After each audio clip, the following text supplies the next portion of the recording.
back, everybody, to the... What are we doing today? The Rookzer0 live stream, I think is what we're doing. The Discord and the draw. My brain is already frazzled, so that's not a good start, but the commission is going. I should probably allow people to see the commission. That would probably be a good thing to do. So we're going to go ahead and get that working. We're going to try to finish up the Kobold King today. I got a few things I need to edit. I need to make these braces of protection, so I got to put a cool design on those. I got to work on the belt a little bit. I'm going to try to add a little more detail than I normally do, just as a challenge to myself. But, yeah. From that, we have the Aggie software up, so people can sketchy sketch if you are a Patreon member. I got approved today for memberships? YouTube memberships? Oh, is that what it was? Because I hit 2,500? Yeah. Rock on. So I once again, the way my whole setup works for the Patreon members and the way I just kind of do art, I do my art, I share it with people. You can use it for your character sheets, whatever you want. My Patreon members get transparencies. They get like some little extra variants that I do for them. I don't know how to do that with YouTube. So right now, the current members are, you get access to icons, I think. It might not be active yet because I just submitted them a little while ago, but you should get icons, and then I guess I'll just say thank you on the stream. That's kind of all I got, because otherwise I can also give you access to some of the Patreon rewards on Discord, but I can't give you access to the Patreon rewards that I know of currently. So if you want access to the artwork and such, you're going to have to go through Patreon. But right now on YouTube, maybe?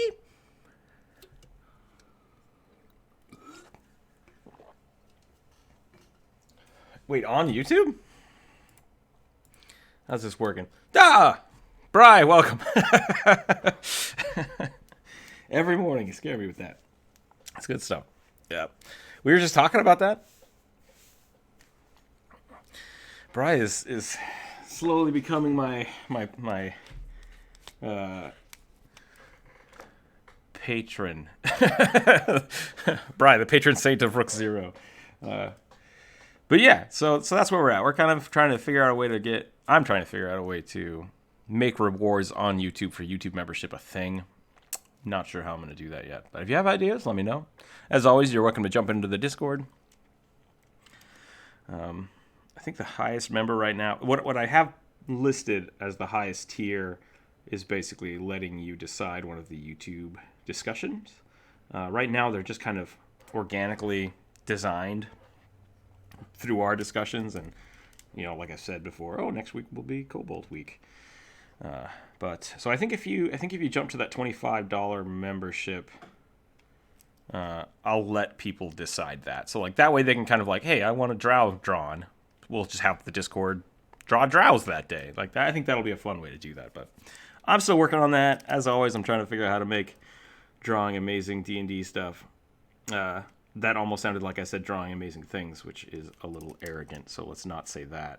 But drawing amazing D&D stuff, part of my job, so we'll figure that out. Yeah. I think amazing is too strong of a word. I think D&D stuff. So I very much want to know that I do appreciate everybody's support, because you do make me able to do really fun stuff that I enjoy. So I thank you all for that, and I will continue to figure out great rewards for everybody. I want a bear level in the Patreon. We could probably set that up. I could probably make a bear level for the Patreon. We do have a lot of bear art now, which is fun. So I could definitely make that icon. I will make that happen by the end of this week for you. The real question is, how much should I put the bear level? I think gelatinous cube is the highest right now. And I think it's 50. Yeah, we had a gelatinous cube for one day. It was pretty great. It's a lot. Yeah, it's a lot. So I totally get that. Yeah, and I think very much thank you for that. That was very, very nice of you, and I appreciate it. Jelly Guy's 50. Yeah, exactly. So.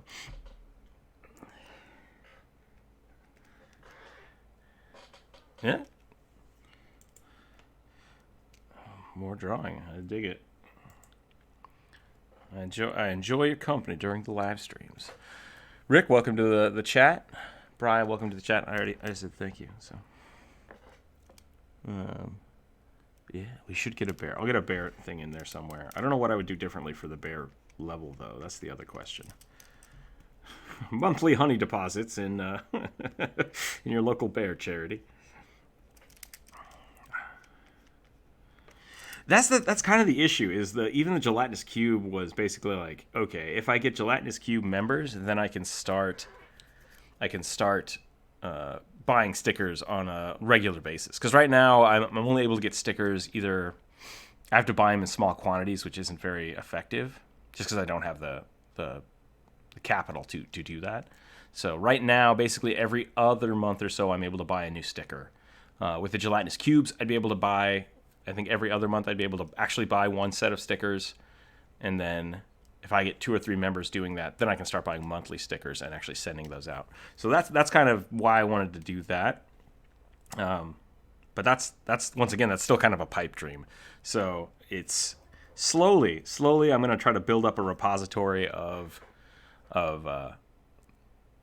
stickers, different kinds of stickers. And so once I have 5 or 6 different types, I think I will start doing like a $10 to $20 monthly. I will just send you a random sticker and like a print, but we have to build that first. So that's where my head's at for getting those started, and we'll see where that goes. But other than that, I don't have a lot of rewards yet. So if you have ideas of things you'd like or like to see, please let me know.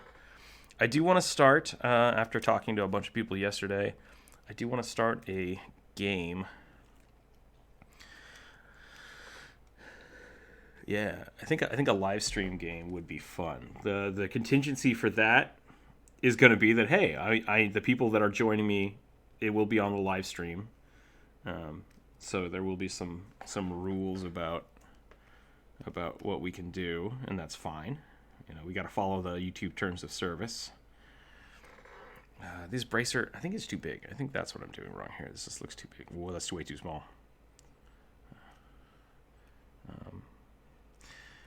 And because of, once again, I don't have enough incentives, welcome Cthulhu to the chat, I think I might have to limit that to like either the bugbears or possibly the hobgoblins, just so we don't have 80 people being like, let's play the game.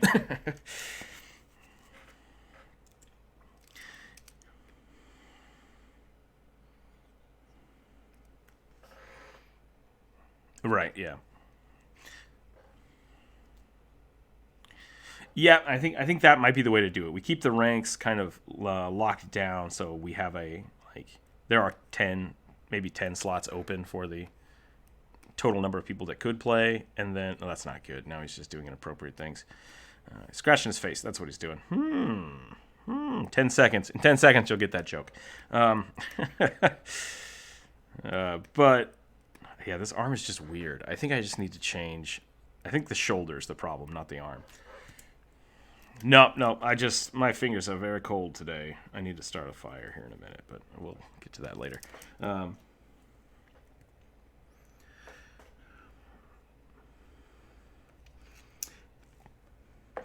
What level of experience are you thinking about for your YouTube game? Yeah. Level of experience. So let's just talk about that. So my plan, to play any YouTube game would be something that is basically episodic almost. And yeah, well, not necessarily.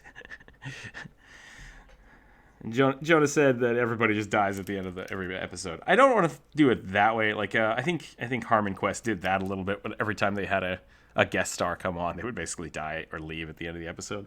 I think it would be more fun to do an environment that I make, and I might try to get someone that can be here every week. So whether it's one of my mods or Jump Rope. And the problem with that is that we don't know what's going to happen after this quarantine, which I think I'm allowed to talk to now about on YouTube. After that lifts, how do I get people to come in and join? So that might be a scheduling issue, and that might change the time of the live stream for the video. But the idea, I think, is I don't necessarily want to have like a main character or a main team. I want to have a setting. And so I think I'm going to set up a setting that allows for people to join and leave very easily.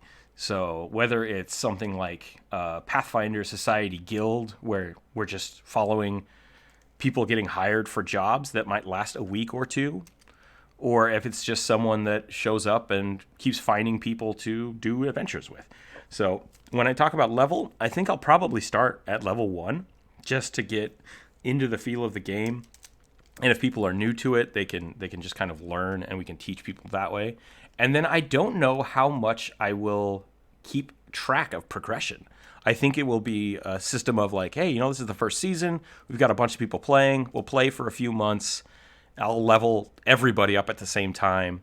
And then when we get to a point where I think it's like, let's start a new season, we'll see how it goes. So less about following one character, and people can play one character. But if say a Patreon member is enjoying a character and they want to keep it and another one doesn't, I think that's fine. Let one of them start a new character and just go with it. But so that's kind of my plan. And I think I have a way to do that.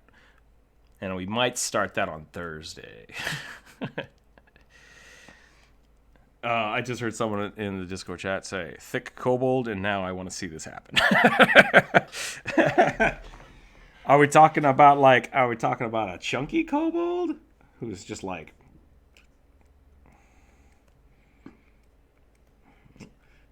super thick? Or are we talking like sexy kobold with these kind of inappropriate curves? Yeah, hands on hips, and nothing but. I have way too many lines here. This is a rib cage, this is a pelvis, and then we just break all the YouTube's terms of services. Done. So.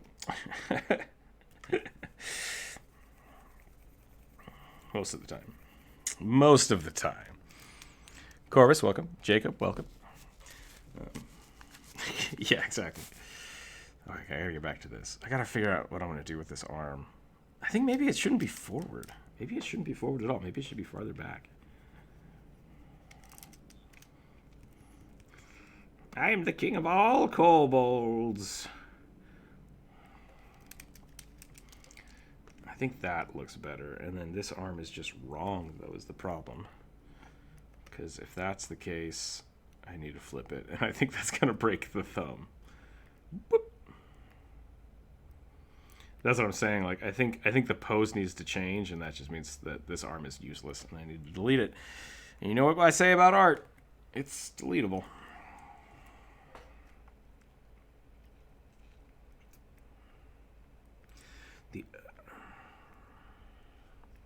Hey, I think it's okay. Like I said, I'm always down for suggestions. Whether I follow the suggestions, that's a different thing. My guy, you think he looks awkward? Or in some way? Let's take a look. Let's take a look at it. Let's see what's going on here.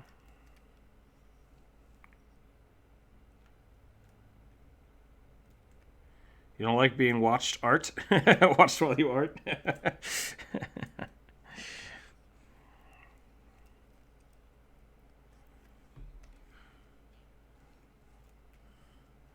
Yeah, man. The Discord, I think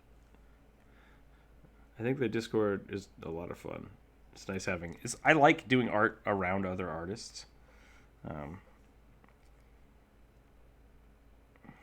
It's a good time. That looks better. Yeah, definitely. And if you want to join,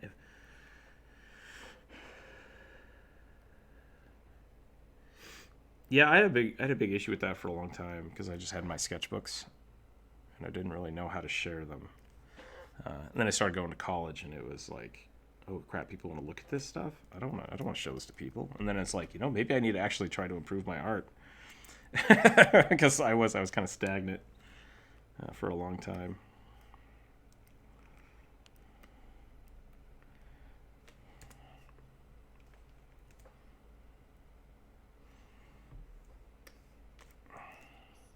I think I'm gonna leave the weapons separate.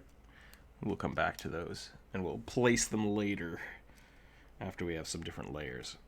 We're gonna do some interesting stuff with this one because I want to try some new things.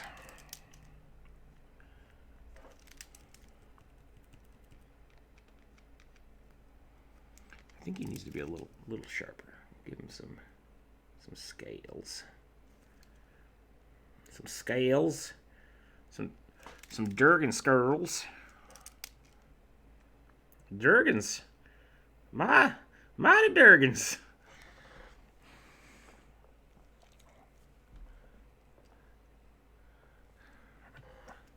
The Durgan dwarves.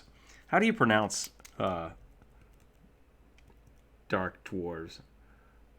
Yeah. Do you say Drugger or do you say Duragar or do you say Drugger dwarves?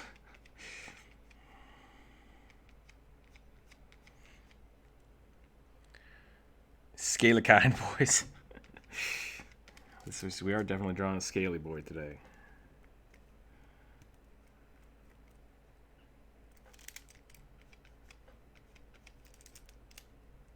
Yeah. Yep. I'm slowly learning these terms that I did not know before. I'm okay with that.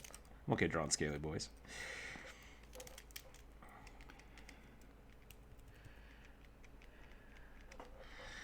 I've not yet moved into that part of the internet. Ooh, fan fictions of my characters. That's not something I think I'm ready for yet. I have not prepared myself for rugby fan fiction. Poor little rugby.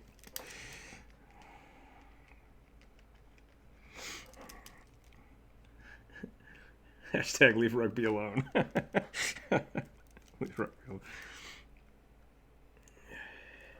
I mean, you can say he's an adorable little soul, but he is wearing a bugbear for a hat, so. Where do we draw the line on rights when it's a goblin wearing a bugbear? Who's in the wrong here? Duragar. That's it. Yeah, when I was little and I was just reading like the D&D stuff, I always said Drugger dwarves. But then now in my later age, looking at it, it's like, oh, that's pronounced Duragar. I think that's how I would pronounce it now. Okay, Icelandic is Draugr. Got it.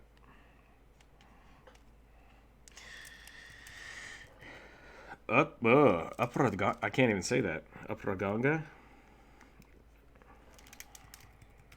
Again, Walker.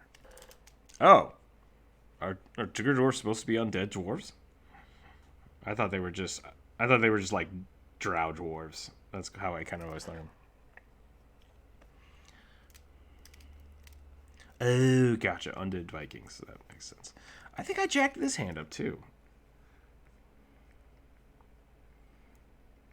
I want it to be like claw-ish.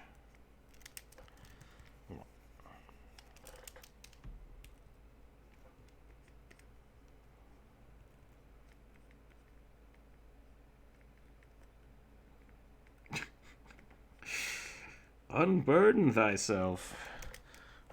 Norse undead. Got it.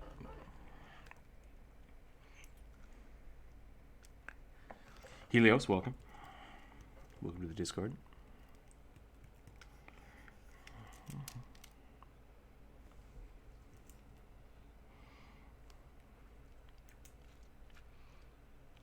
I am not welcome. I had one computer monitor last me a long time, and then it blew up, and I was like, oh dang! And then my other monitor blew up, and I was like, okay, I gotta upgrade. Yeah, I had one of them just like puff into smoke one day. I was like, okay.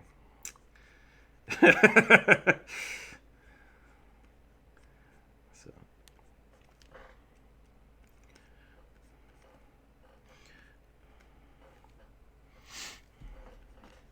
Yeah, I'm running 3 right now. Well, I'm running 2 and then my tablet, so that's technically 3. I'm scoping out possibly getting a new Wacom from a friend who just has one. I'm gonna try that out in the next few days. See if that's worth upgrading to. Why can't I draw hands today? What's going on here? Something's up. Something's up with my hands. Let's start this over. We got a box. Okay, so here's my first issue. I need to figure out where my eye line is for this character, which I think is going to be right here. And then with my eye line, that means the hand is going to be, well, it should be like this, because I'm actually looking down on it, so I'm not going to see, I'm not going to see the bottom half of that. Excuse me. I do have really bad allergies. We talked about that yesterday when I was trying to figure out my constitution score. I think. Take that, hay fever.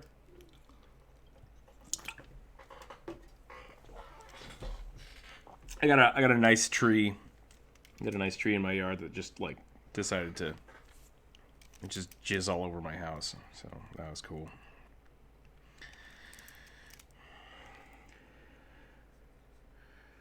Yep. I'm thinking about getting a air purifier just to clean all that crap out. So if you know a good air purifier, please let me know. Looking at some. I'm gonna.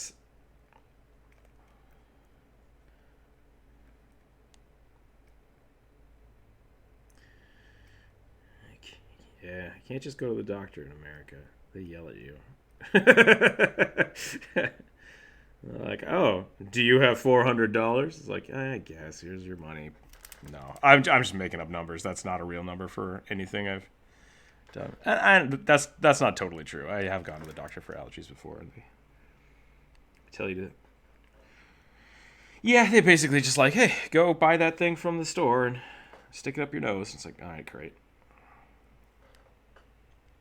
Up the pharmacy. Yeah, definitely. So I'm not hard off for allergy medicine. I'm just like complaining, because why not?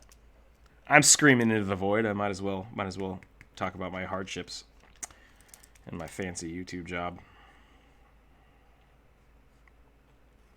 Your dad. I don't know if you should be taking animal antihistamines. Actually, I think that might be okay. Actually, I think it's the same stuff. Hashtag don't go to the vet for your allergies. That's my takeaway from this today. I think I do this pose for all of my characters at one point or another. I'm very comfortable with this arm arrangement.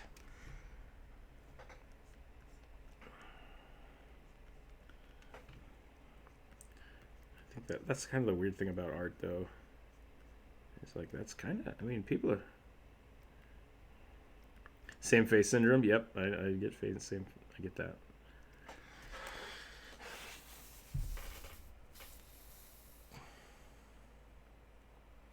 Put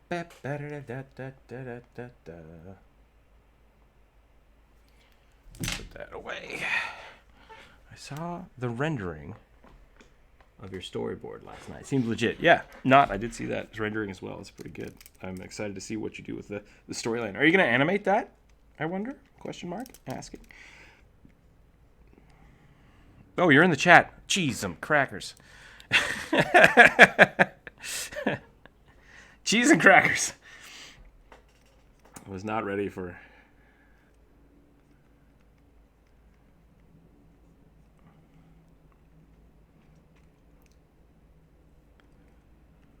Oh, okay. Yeah, I think it's just called an animatic, basically, is what that is referred to as. So, super cool, yeah. Yeah, that'd be great to see. That doesn't look good. I don't like that.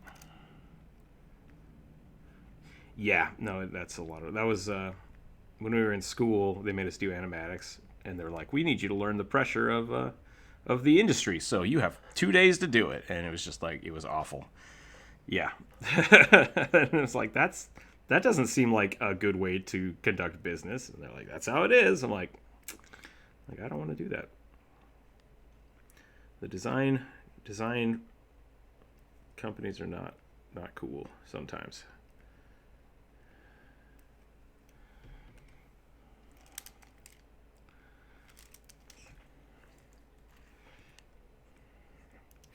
Yeah.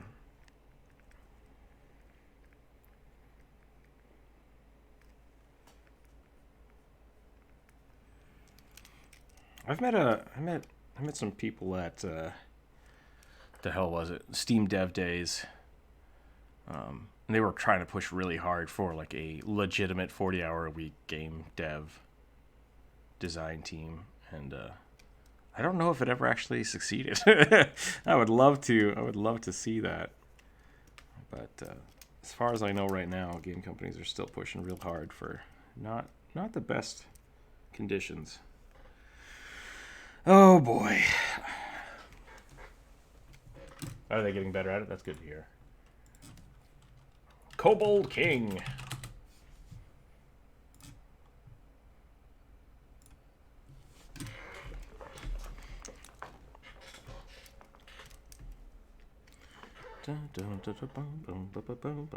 Nope, can't sing that. I'm gonna get in trouble.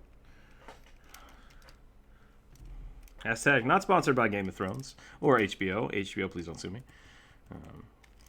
I appreciate your quality TV programming that is no longer being watched on TV for quality.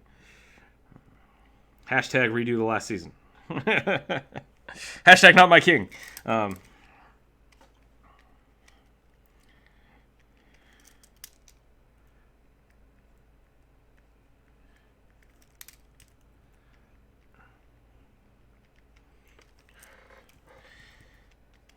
Everybody dies and nobody dies, depending on your perspective. So, yeah.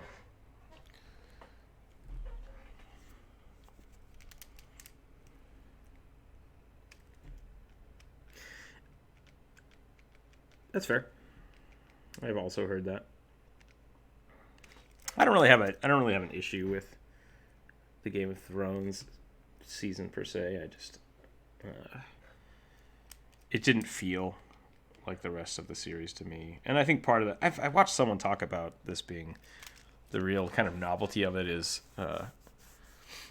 Martin's kind of what's the word I'm looking for? Meandering style of writing. And then the last two seasons were just like, it felt like it was all of a sudden a regular drama show, like the way it was written. And it's just like, ugh, this just feels weird and I don't want to watch this. So it's a bummer, but it happens. If I say any more, I might date myself again.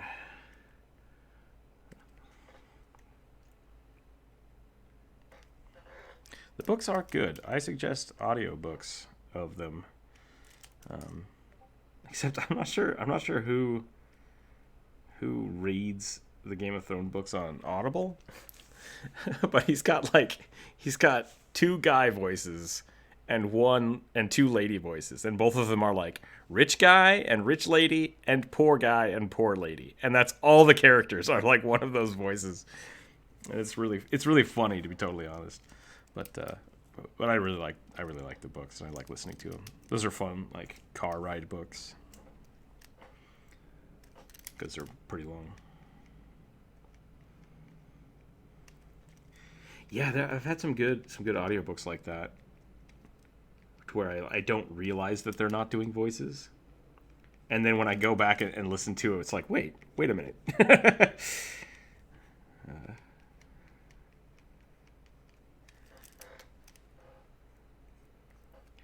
Or they'll switch authors, and someone will start doing voices, and you're like, oh crap, didn't realize that was what was I thinking? Dresden. James Marsters reading the Dresden books was really good. Hashtag not sponsored. Hashtag let's get on that. Please sponsor me. Holy crap. If I could collab with any of the Harry Dresden stuff, that would be pretty dope. You know, there is a Dresden tabletop. Maybe I should do some fan art for that. That could be fun. Yeah, I really can't draw hands today. Dang.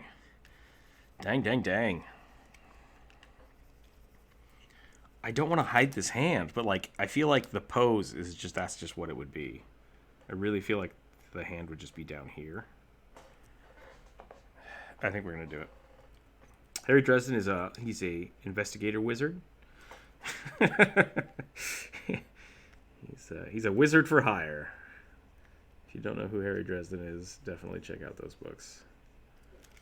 Hashtag not sponsored. Hashtag would suggest. Good reads. Good reads there. Yeah, Jim Butcher. Butcher's a cool dude.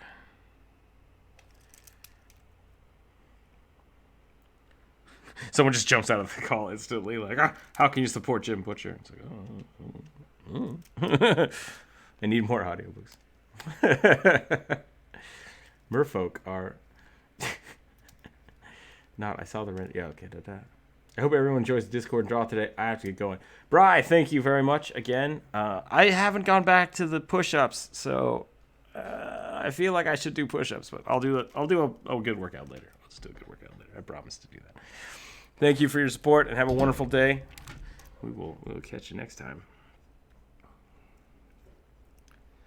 Okay, I think since the important part was the bracers, as long as I'm showing the bracers, it's probably fine to hide this hand.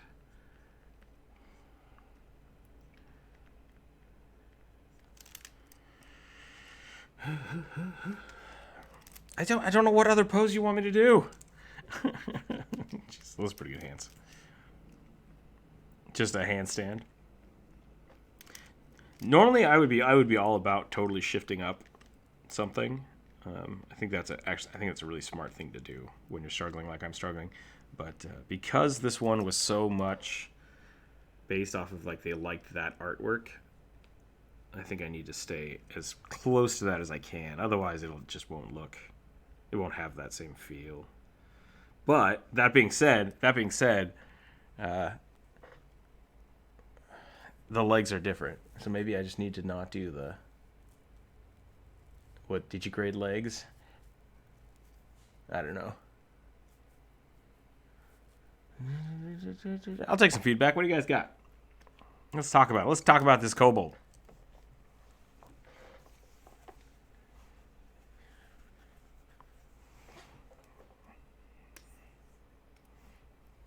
This one? Okay. You're right. I can see that. So maybe I should do something that's more like this. That's a fair point. Yeah, I can see that. I can definitely see that. I think that's something we could definitely try. I did the side lizard leg again, didn't I? Whoop, whoop, whoop.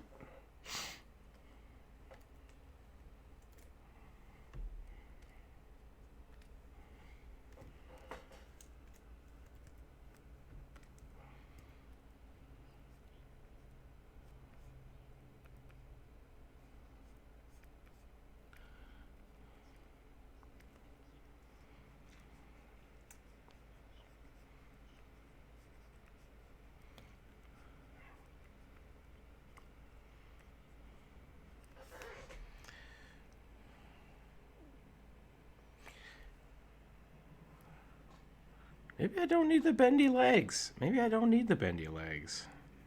like the bendy legs, but maybe not. Maybe I should just go for feet.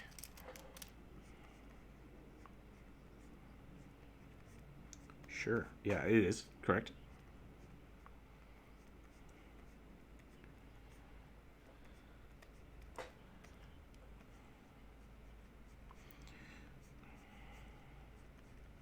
Trying to make himself taller. That's kind of an interesting idea.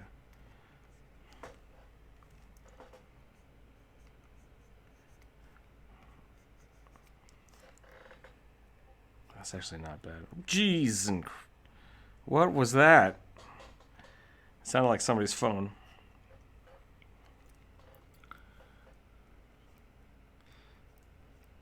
I actually don't know if this character is supposed to be the king or if I'm just supposed to use the king as the base idea. Which, that's an intro. I didn't really think about that. Maybe I should ask.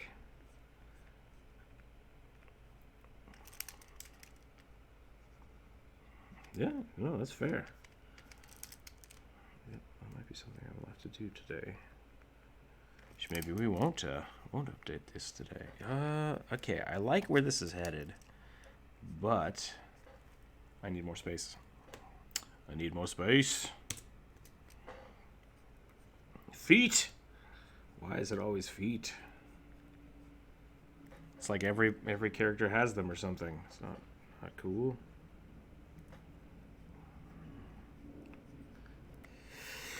Nobody wants cool cybernetic legs anymore. I don't know what happened.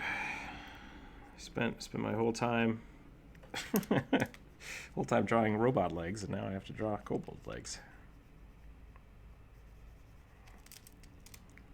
Okay, let's do this. I think I need some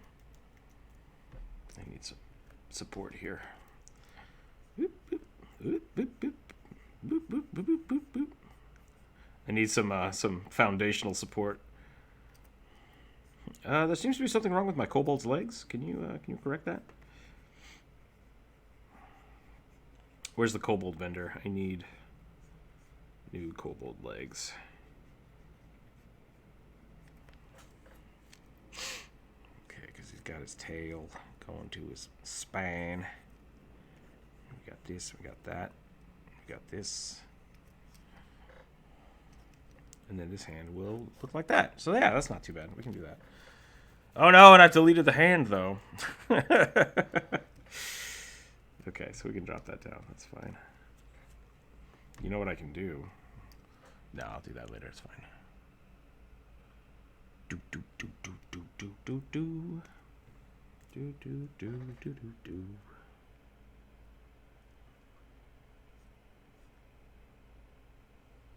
What is that? Sounds like a phone? Phone on vibrate? Gotcha.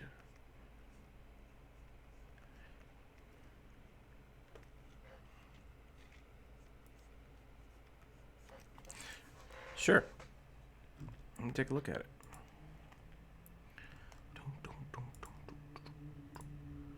Where is that in the voice chat? Yeah, gotcha. Oh, okay. I see what you're saying. Pulling the knee kind of in and making the legs a little longer. Yeah, we can try that. Let's try it out. Let's see what it does. I think that's a fair thing to try. So you're actually giving him a lot more thigh.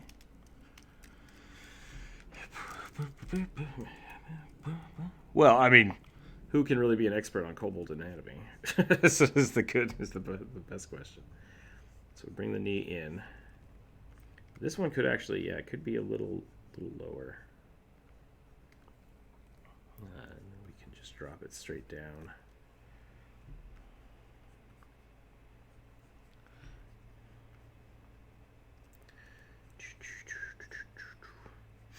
Except now that I'm doing it, let me look at some of these other images. I love that image. Who drew this one? Let me see if I can find the author for this.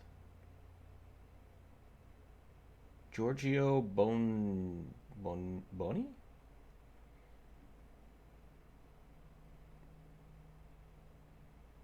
Wayne Reynolds, here we go. There's a kobold drawn by Wayne Reynolds that I think is pretty great. I'm going to post that in the... I'm going to post that in the Discord, share with you guys.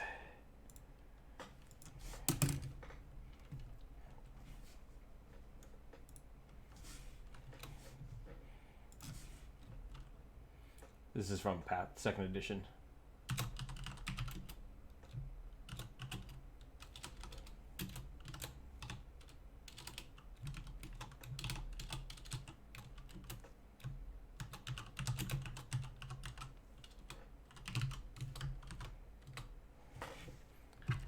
I just now posted the art reference. I think that's a pretty good. I think it's a pretty good little kobold. I really like it.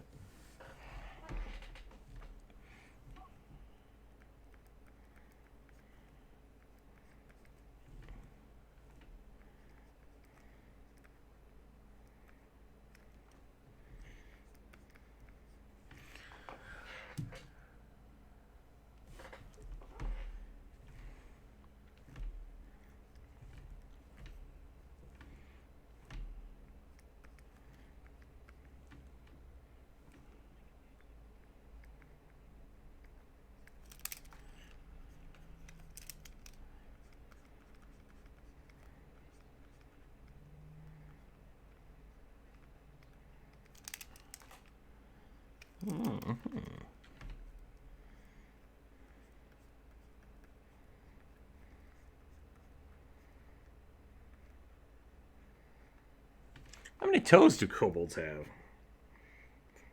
54. 54 toes.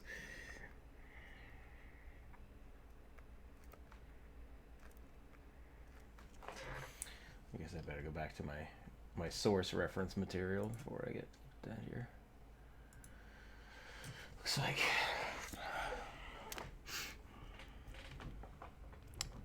actual dragons have commented on this.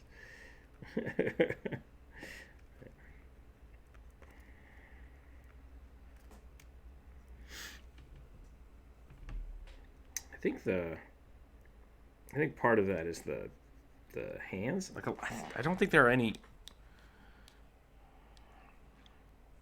trying to think of, like, alligators have 4 and then a tiny claw and then like the weird dew claw.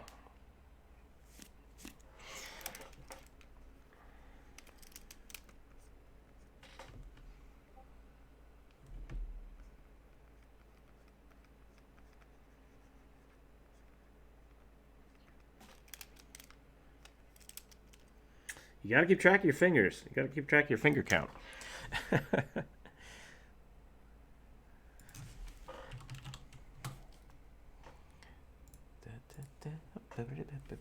About 11. Yep.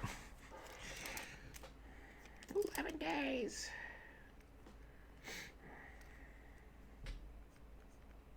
It's the only number I know. I think that might have been the joke. I'm not sure.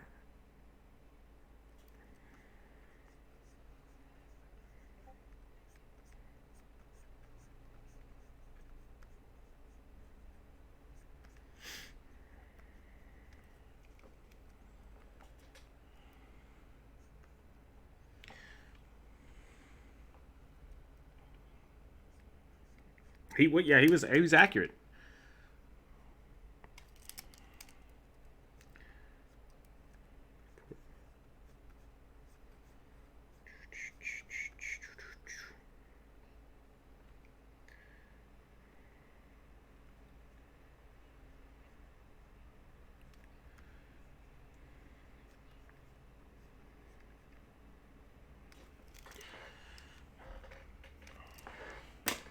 I think I'm going to go for regular legs. I like this, but I'm going to go with regular legs today.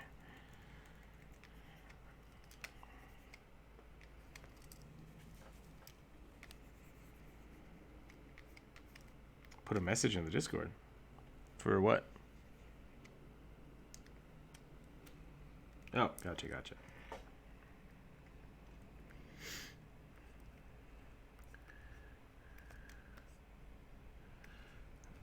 Talk after, yeah. We are spending so much time talking about not talking. What is... Let's just move it along. Move it along.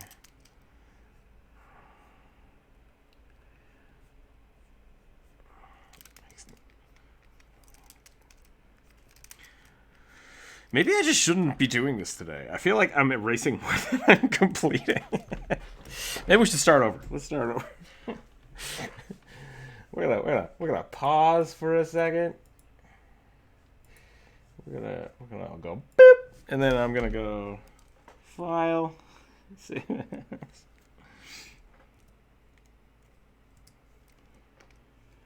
File, open, recent, this one.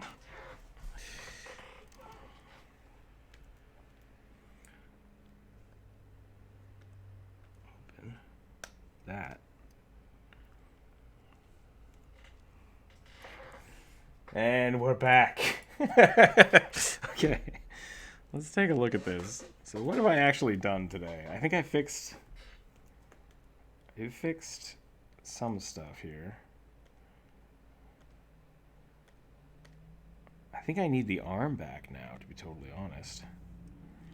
The leg definitely needs to be fixed. The foot is weird. I like this better.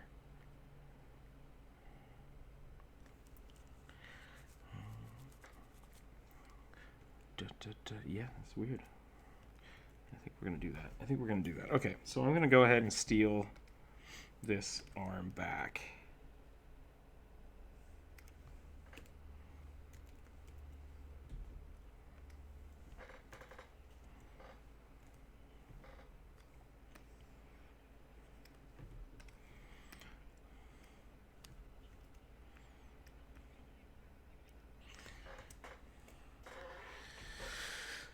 It sounds like Snowpiercer, the movie.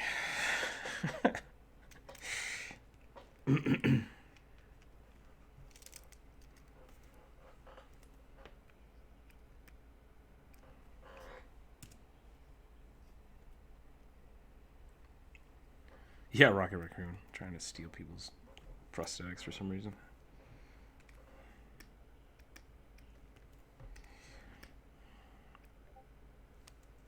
Okay, let's do that.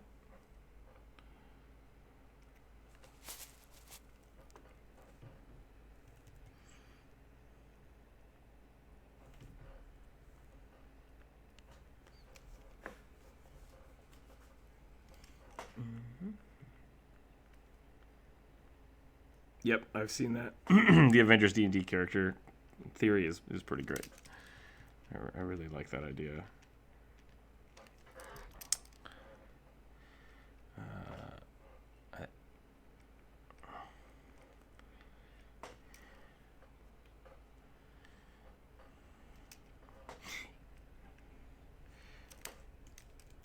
I think there's a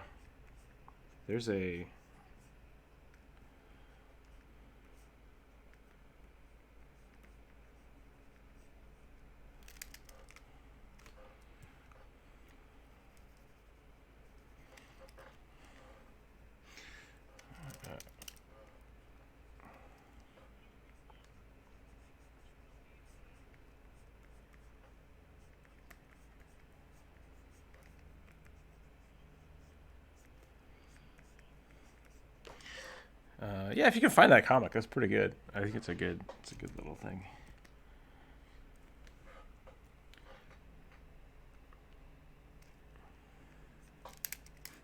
Let's do this. Galaxy of the Guardians. I don't think that will find you what you're looking for. Time for burritos. Corvus, well done. I made burritos last night. It was super good.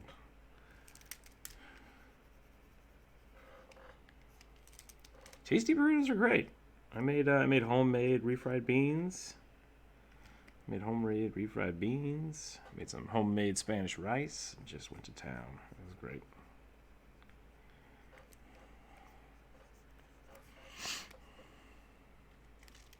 Okay, so I think I'm gonna do like an extended foot, but the original design doesn't have all the crazy knees. So I'm just gonna do this. I'm going to do this. I'm going to do a tall ankle. We're going to give them hooks.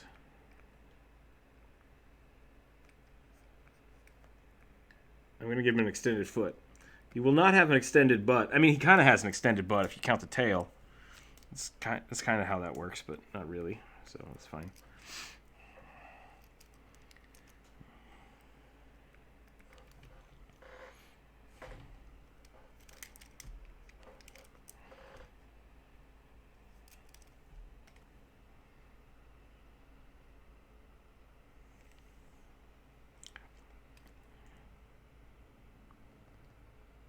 Let's do this.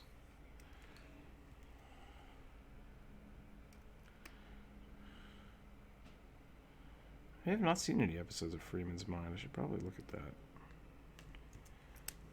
It's okay. How's everyone doing? Okay? Hope everyone's doing okay. C-Bev, welcome. I am doing great today.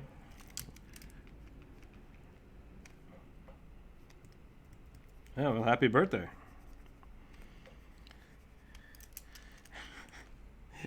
It is Cthulhu's birthday, and the YouTube chat can take that how they want it. So that could be fun.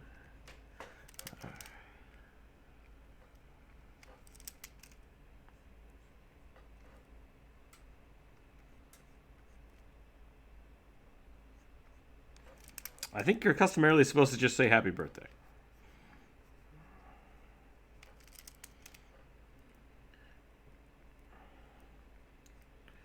I'm a big oh no.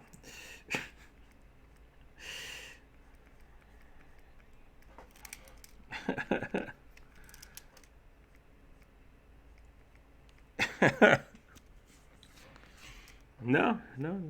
I'm a big fan of birthdays being I like getting my friends gifts for my birthday. I think that's kind of fun. The Hobbit way to do it.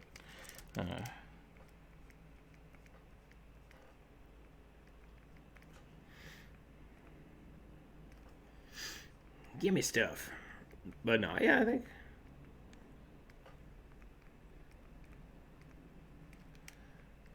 There you go.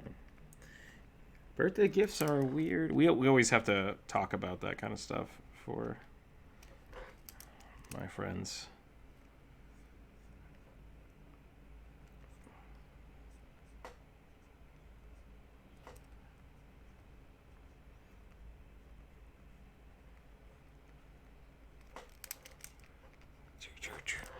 What have I done with this foot? I'm in an argument with a friend over what class subclass Raven is from Teen Titans. Like, I get Warlock, but a lot of her powers are inherently hers. I think she would count as a Warlock tiefling. I think that's it.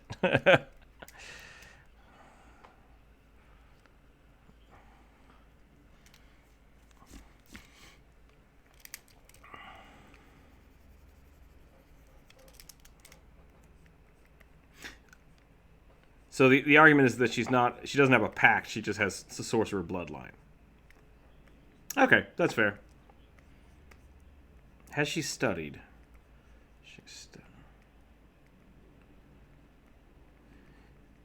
See, so I think definitely sorcerer with some aspects of warlock. Sure.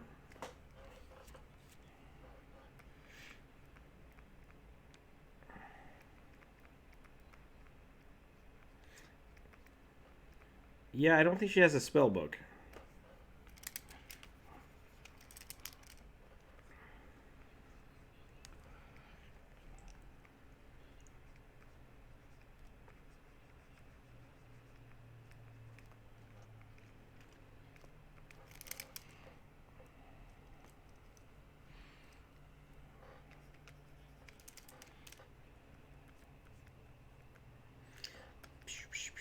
I think learning how to control your magic is just, I think that's still a sorcerer thing. Sounds like sorcerer warlock is the Discord consensus. We have some full sorcerers. She has a book, but it isn't major spells.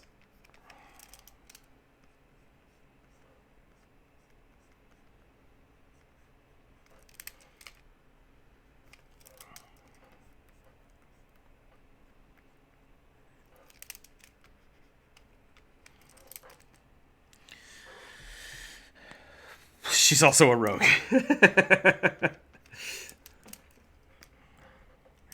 Let's talk about something here. We are once again trying to constrain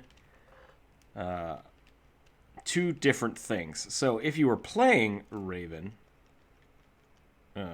in a D&D campaign, you could definitely start as a sorcerer or a warlock, or a rogue, and all of those would work. She is not any of those things because she is a DC character. It does not. Yeah, I mean, Superman does not fit. Yeah.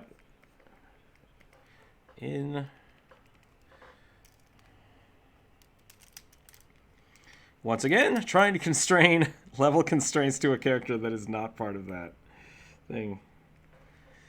Oh, good.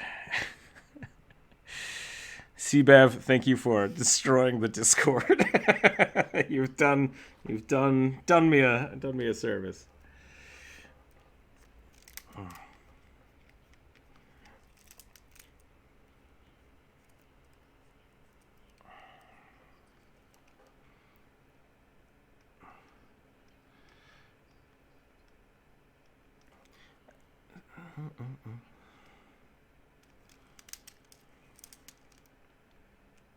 Let's do this.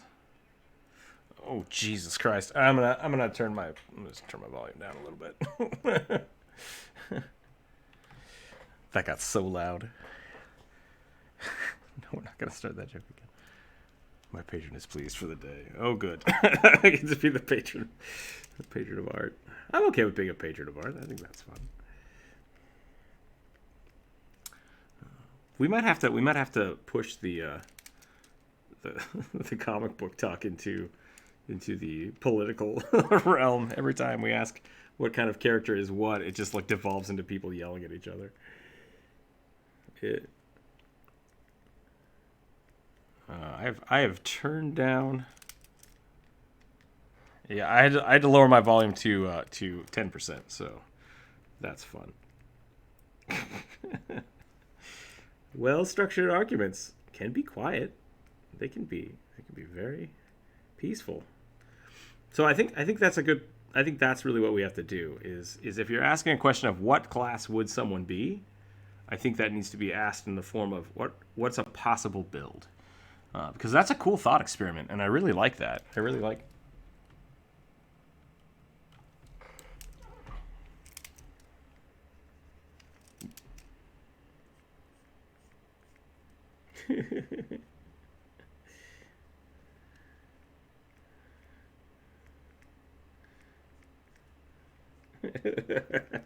So yeah, see I think that's a good way to have that conversation is if you were going to build, how would you and why?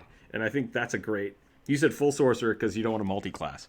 That's totally fair, and I think that's a great build for her.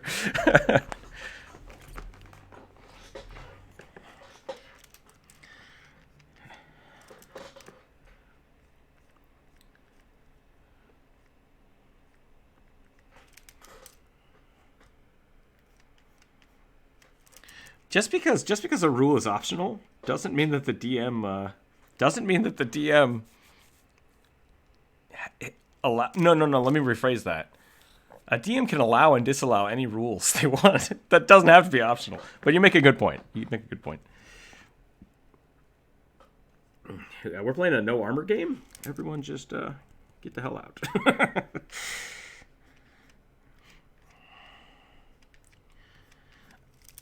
I've had a few people play like no magic games. Those are kind of interesting. Yeah. It adds some interesting challenges to the game.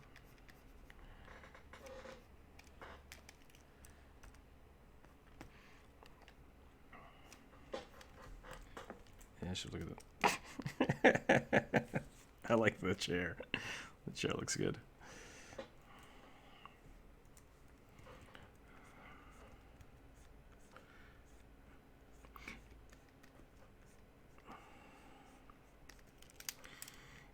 Yeah, the way I've done it before in the past is basically your characters don't start as magical classes, and then you have to basically justify any magic there is. So there could be an evil sorcerer in the game, and it's just like, whoa, this guy has some weird, crazy powers. What do we do with it?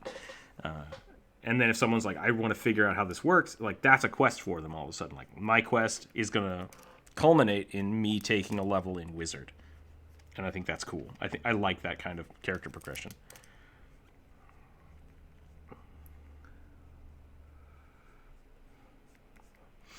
See, that sounds like a good paladin quest.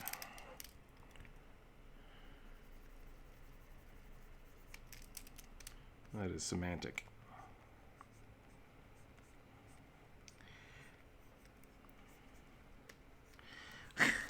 The question was, which is stronger, a wizard or a sorcerer? I have something to add to this. Harry Dresden would say that a wizard is more powerful if he has time to prepare. And that's the trick for a wizard. Because wizards are Batman. That's a great way to put it.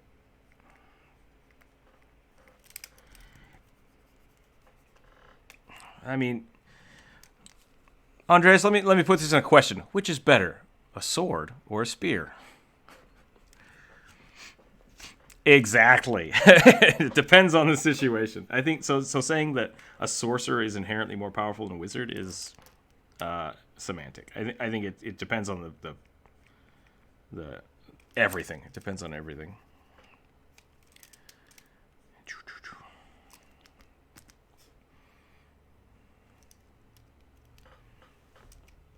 It always depends.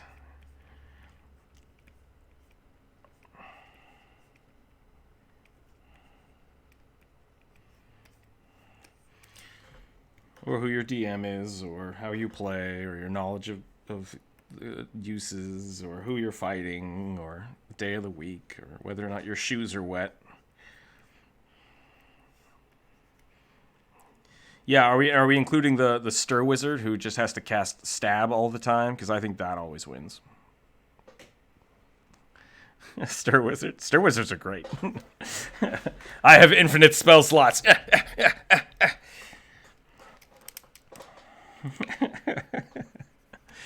All these questions impossibly make me feel like Doctor Strange when he took his first trip. Wow, wow, wow, wow. Why isn't there a dog race where we have pretty much Khajiits in Skyrim, but no wolf races or fox races? Kitsune are fox race. Yeah.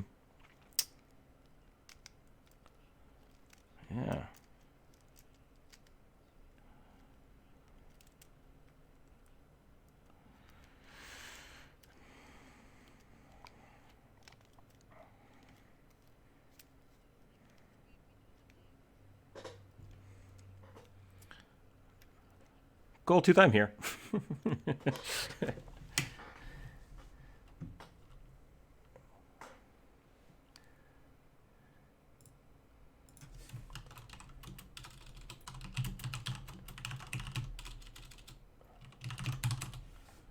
In my universe, that doesn't exist, so problem solved. I missed the name of the city you guys were talking about, so I just pretend it doesn't exist.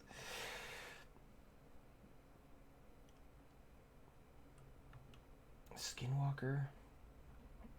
Roglu? I'm trying to find a dog race. I don't think they exist. YouTube is asking about them.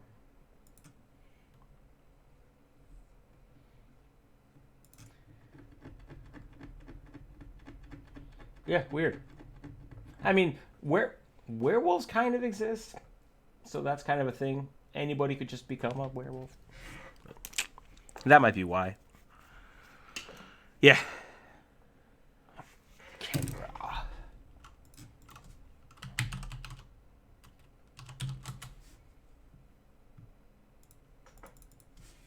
Oh, jackals? That would actually make sense. Oh, that's a homebrew race.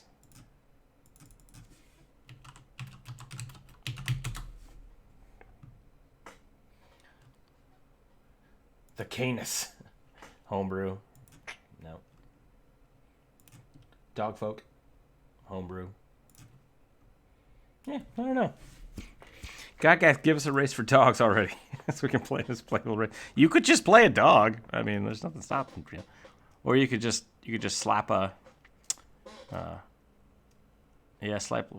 become a werewolf. There's a template for that. Yeah, I mean, there's also the blood hunter. You could just be a blood hunter, I guess. Shifter would work. Yeah.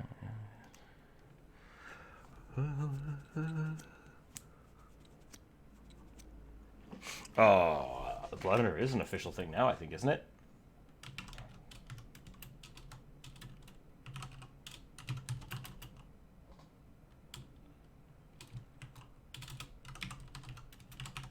He did, yeah.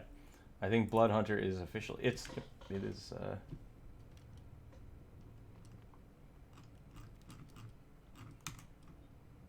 Yep.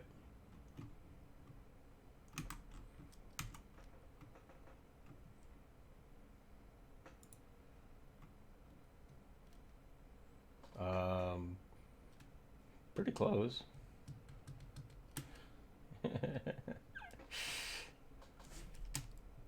Noel, yeah, Noel's are there. You go. That is.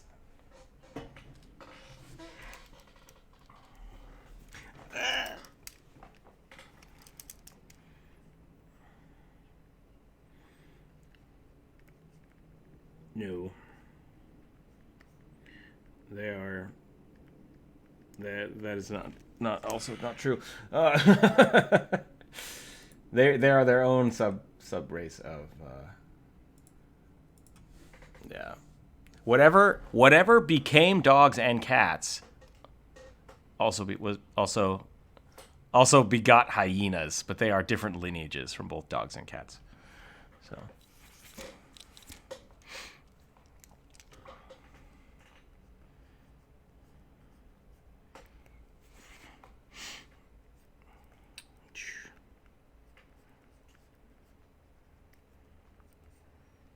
Foxes are just like jailbreaked iPhones.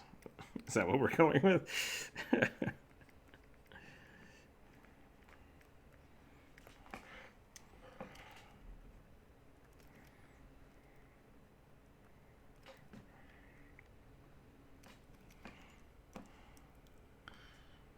Okay, I'm going to leave that alone for a little bit and come back to it. I need to work on this belt, I think, is where I need to be. I need to look up what a belt of professional is.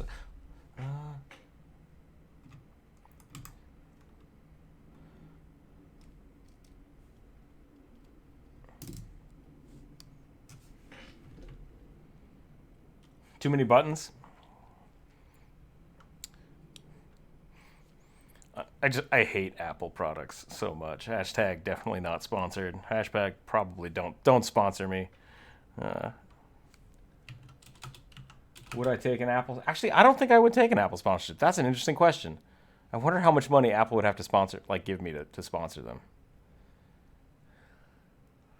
Yeah, if Apple gave me $1 million, I think I might do it, but I think I might be really snippy about it. It's like, I don't like this, but here it is. Look at this Apple product. It's great. Hashtag not really. Belt of physical perfection. That's what I was looking up. Hells yeah. Oh, there are no pictures of it. I don't know what this looks like. It is a combination of a bear's endurance, bull strength, and cat's grace spell. Yeah, it does. Yeah, it just gives you +3 to basically all physical stats. Is there a hippo race? I don't think there is.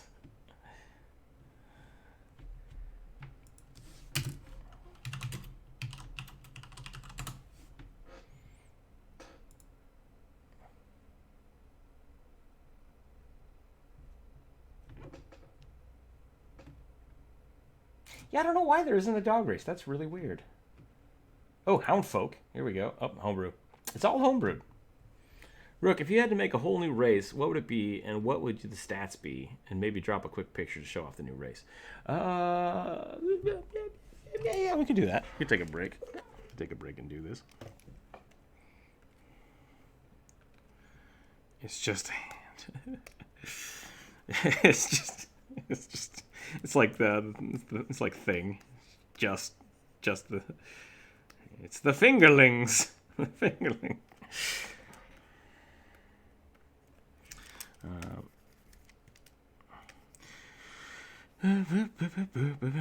I mean, that's kind of what the Gensai are. Kind of half elementals. Genasi, Gensai, Jins. Yeah. I think that could be the thing. It's really weird there isn't a dog race.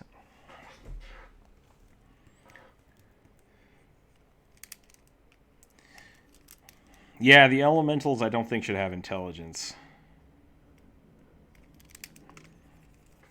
What would I be? What would I make? Goldtooth, this is an interesting question. I need to think about this now for a little bit. I mean, part of me just wants to add the bears, right? Like, I just make a bear race.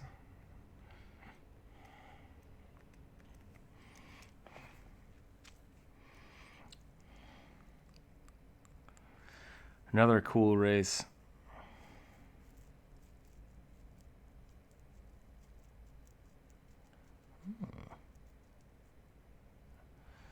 Yeah, it could. Play as a polar bear. You could literally be anything I want. I mean, that's basically what I did. I played a polar bear. Get pretty tall. They get scary tall.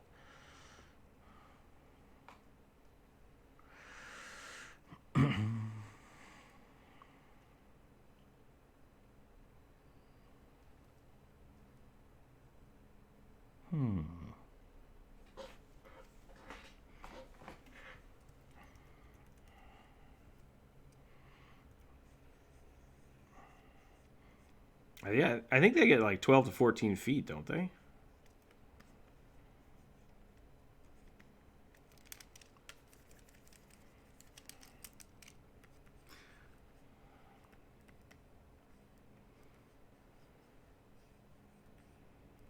$10 feet tall.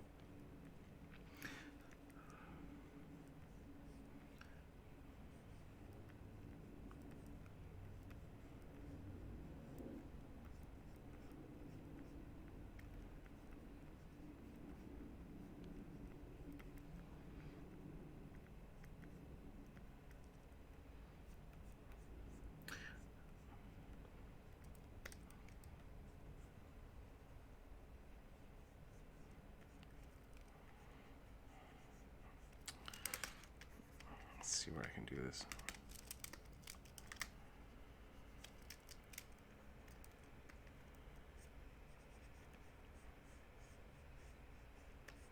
What the hell is a Care Bear? My childhood.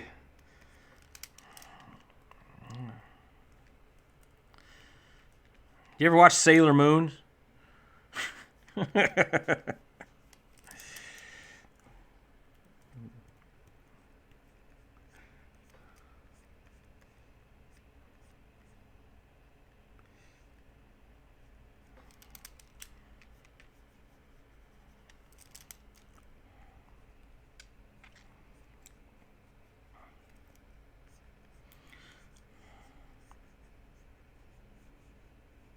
They have, yeah. Tummy laser beams of death. Care Bears are weird. That's all I'm going to say. Care Bears are weird. Not on board. I already see this being a thing. I don't know what this is, and I'm kind of upset about it. I'm trying to figure out, because the question is, if I had to make a whole new race, what would it be? What would the stats be? And it's really strange because, like I said, I like the monster races because they are kind of weird, and so my mind instantly goes to like, what are some of my favorite monsters, and what could I do with that? But at the same time, like, I think I would just make kind of a variation of the constructs. It's like the Weirwood are a really cool race that I don't think it's used enough, and it's basically a Warforged made out of wood, but not like Pinocchio style, like living wood. And I think living wood is a really cool idea. So it's more of a plant folk than anything else. But that already exists, and it's something I talked to when I was working on the Chalice project, which is only people that have like been watching this channel for a long, long time might know about. I helped them design part of their. Yeah, it was a while ago. I helped them kind of design that, which I really liked.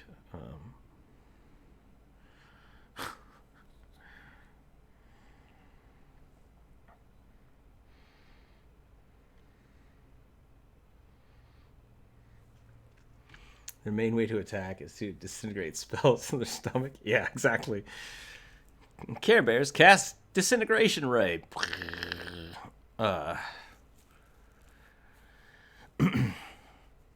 So honestly, I think if I was gonna make a new race, I think I would take something inspired by fairy folk, and somewhere between like a druidic fae and a elemental construct. So this is something I'm fiddling with for years that I like. Yeah. So basically tree people, but not necessarily like just a tree that is a person. So they would still be. It's kind of like a wood elf, but that are also plants. Yeah, wood elves that are actual woods. Say it again. What was that?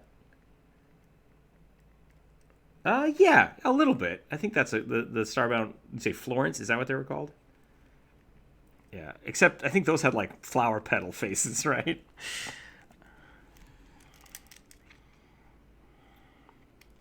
Cannibalistic plant people. That sounds pretty close.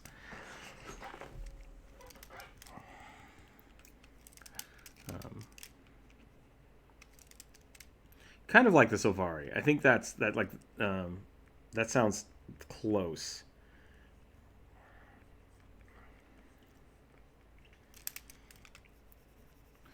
Yeah. So in Pathfinder, the closest thing is the the Garan are actually like constructed. That's not right. Conjured. They're not conjured. They're more constructed than conjured. But they are just straight plants. So my thought would be basically tree folk that basically are nature. That's really what it is. So I want to say they're highly attuned forest folk, and I think that's a cool idea.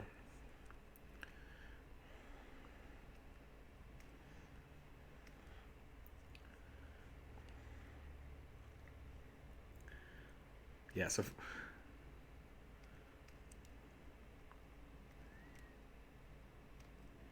Fulmorian.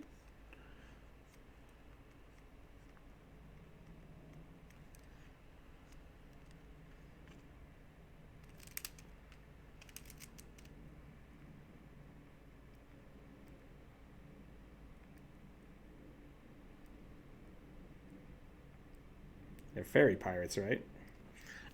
Fairy pirates. A wood elf that's more plant-like would I could see there being nothing out there that says they can't. Well, you know. Yeah, yeah. Um, my basically the thing I would incorporate into them is like a deep connection to a specific type of nature, which once again that kind of makes them more. Um, I don't want to go like into the Gensai or the Genasi. Sorry, bad habits. Um, but I would say like I would say like you could have elements of actually like having horns would be really cool. Like finding aspects of nature that you could incorporate into the character, I think would be fun. Or you could do plants, like I said, so you could have like a wood race, or you could have maybe a badger.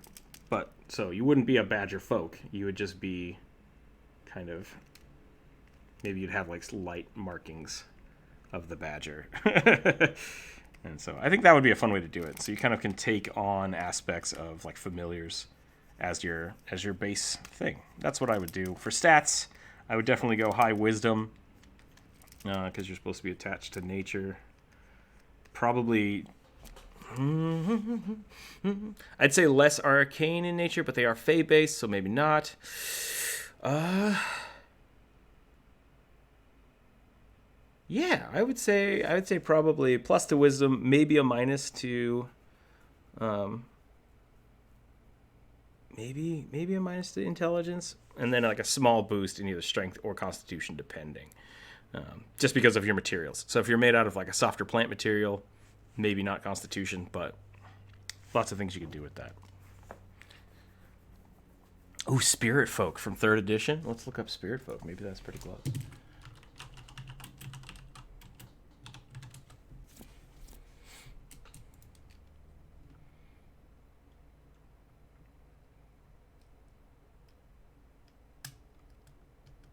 Bamboo Spirit Folk. Nice.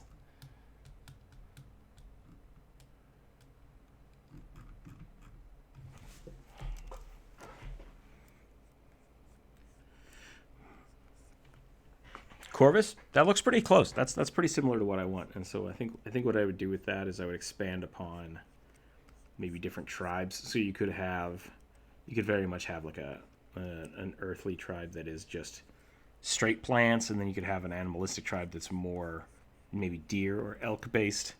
I think that'd be pretty cool. And it's less that like with some of the other genasi that they are like, oh, I have fire powers. It's just that they kind of have those aspects, and then they have all their regular druidic magic. I don't think they need anything super special like that, but yeah. And then you could have shifters that would do that, but I think that's a cool way to do it. Kind of just more embodiments of their nature. I do like the idea. I really like elk antlers. I think those are pretty cool, but I'm bad at drawing them, so I'm going to have to do that later. But there you go. So I would say, yeah, plus to wisdom. And then if you want to take a secondary bonus stat, I would say take a negative to constitution, because they are still, somewhat fairy folk. They're not really supposed to be super beefy. But there could be beefy versions.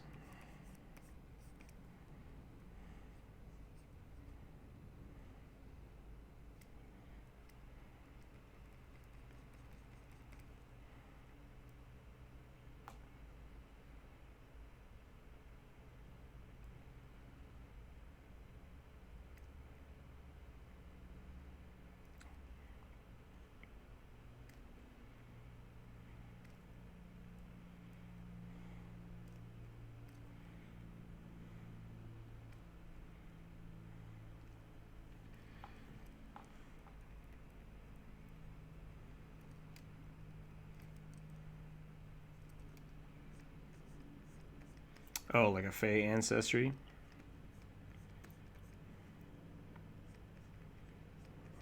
I think elves are the... I think that's exactly what elves are. Well, I mean, yeah, so I guess if you want like a half Fey creature, just make an elf, yeah. I think there is an explanation for that. There's a half Fey template. Oh, it's a homebrew. Oh, no, we found one in Forgotten Realms. Here we go.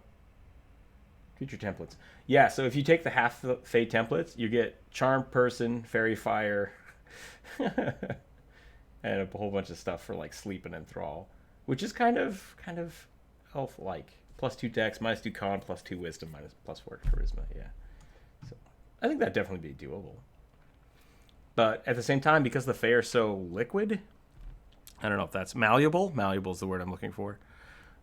I bet you could be a human with half Fey features and not even know it. So that could be cool. I like that idea, though. I think the Fey is really... It's kind of super broad, which I like.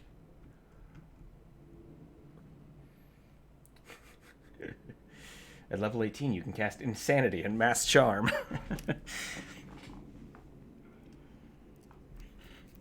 Maybe we'll do some horns. We'll do some big old horns on this person.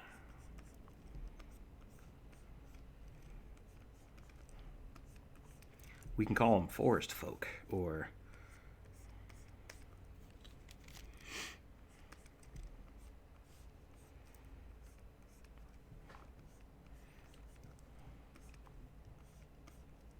That's all I got. I don't know.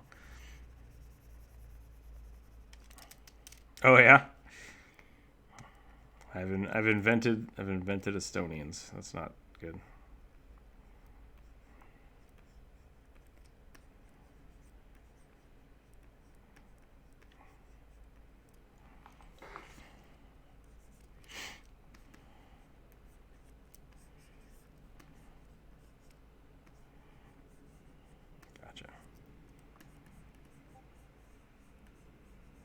Congratulations. That was a good sneeze. Did that feel good? That was a terrible sneeze. That's too bad.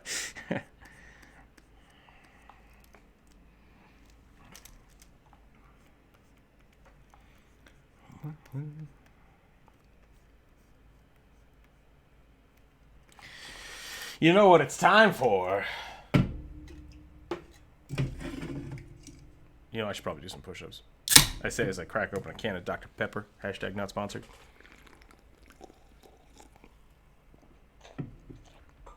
I'm not doing push-ups until I can breathe again properly through my nose. Oh, it's Bri. Yeah.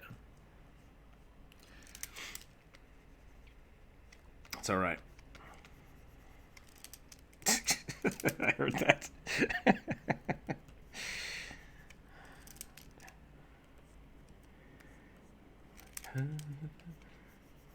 It's not a contest. That's absolutely true. That, and it's not. Well, you said that. You cut me off, but I was gonna say it's totally not. It's totally okay to be wrong. So it's totally okay to be wrong. It's just a matter of what you do with that knowledge. So.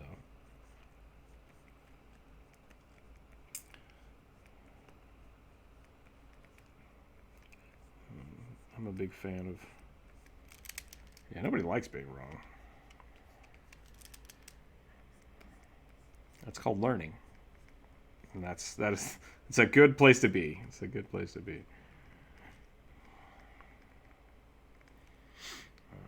I've discovered that I enjoy learning as a way of living. That's good. I mean, there are people that don't do that. There are people that just do the same thing every time. It is not the definition of insanity. That is a misnomer. A misquote. You'd have to Google it. I don't remember. There's a specific point that was used, and then people misquote it.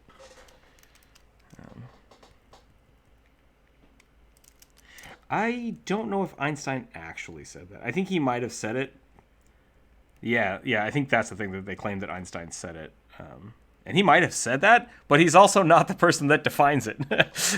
Like.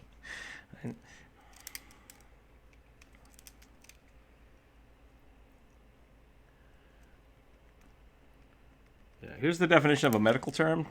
Not a medical doctor. Exactly. So I mean, that's the thing. I think it's very mimetic.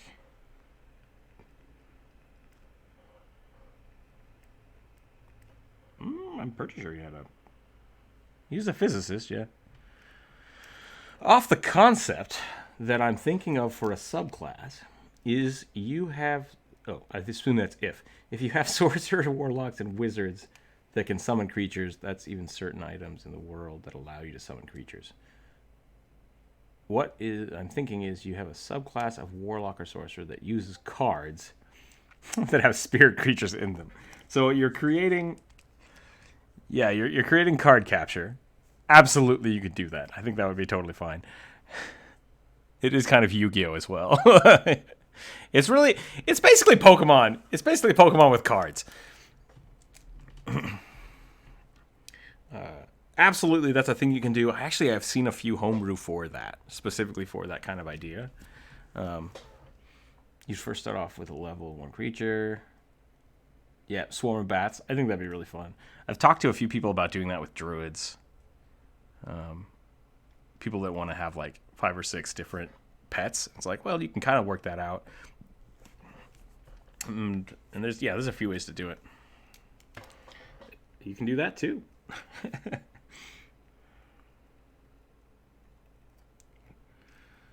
If I made a new race, if I made a new class, it would be the Stir Wizard.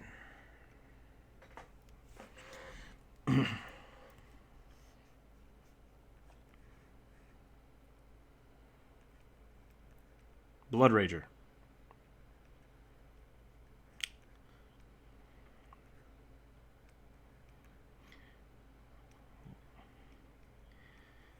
If people have never played a Blood Rager, or you don't know what a Blood Rager is, I would highly suggest looking it up. It's a super cool idea. It's basically you use your own fury to cast arcane spells, and I love it.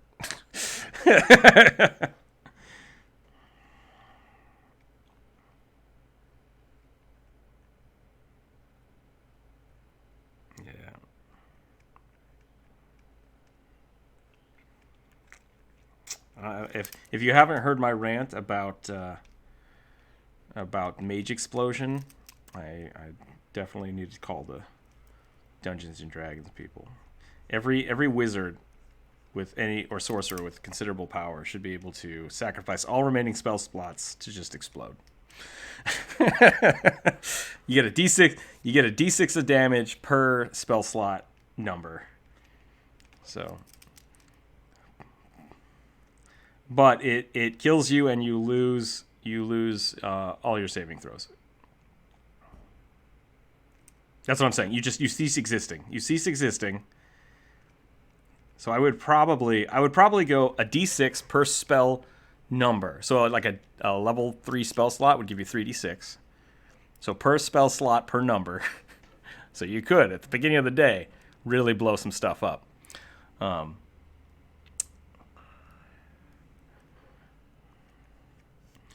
yeah, I mean if that's your whole goal, I mean that's how you create a terrible army, and hashtag that's my idea, don't steal it, for a campaign of just explosive wizards.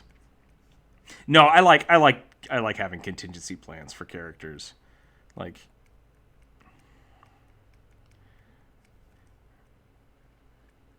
I've had a few people die in game, and whenever they die, like well, yeah, actually, by spontaneous explosion. I've had a few people.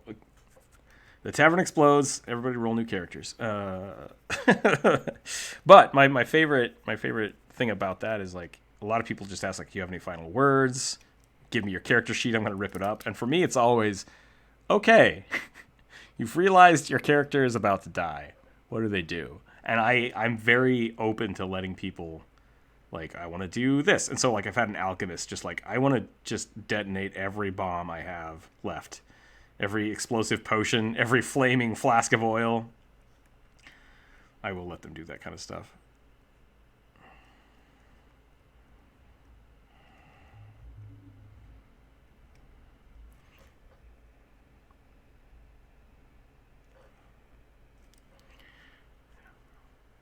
I'm going to take that guy with me. I've also had it the other way, though. Like, I've had people that are about to die. It's like, can I use whatever life force I have left to heal the person next to me? And it's like, yeah, I'm fine with that. Like, whatever you have, I'll give you half your hit dice to basically give your character's life to someone else. We did that once. That was really cool. That made a really epic moment. Rage, I'm back. Technically different than blah, blah, blah. I don't know what that word is. Welcome back, Jacob. Okay, maybe lower the challenge rating to where if you were a challenge rating 6, you could probably only get like a challenger arena 3. Are we still talking about the Pokemon trainer? Challenge 6, face challenge rating 6 monster. So, yeah, you could definitely do that. The thing about what you're talking about, Goldtooth, is the way to balance that out is really tough, because summoned monsters have a kind of a habit of being overpowered, because they don't scale well with how people play their games. And that's why I always use terms like high fantasy, low fantasy games to describe like the challenge rating you're doing and what you're going with. So if you're doing a Pokemon based system or class, it should really be for a Pokemon based game. Something that your DM has kind of set up you for. Because really, like, any Pokemon game would be completely dismantled if anybody in the game actually had a sword or a gun. Or, like, just the willpower to be like, get away from me, kid. I don't feel like playing with you right now. I'm going to throw my Charizard at you. That's great. I don't care. And just walk off. It's like, I just win at life now. Hey, duel me. No thanks. I'm good.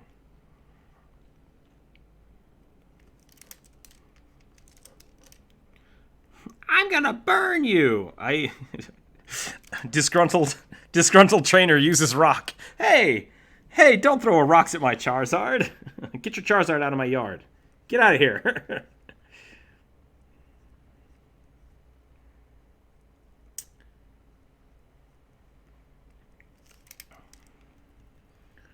Right? No champs are just. Hey, all I'm saying. If you can get tired out by walking around in a cave for too long, maybe you shouldn't be an adventurer. That's all I'm saying.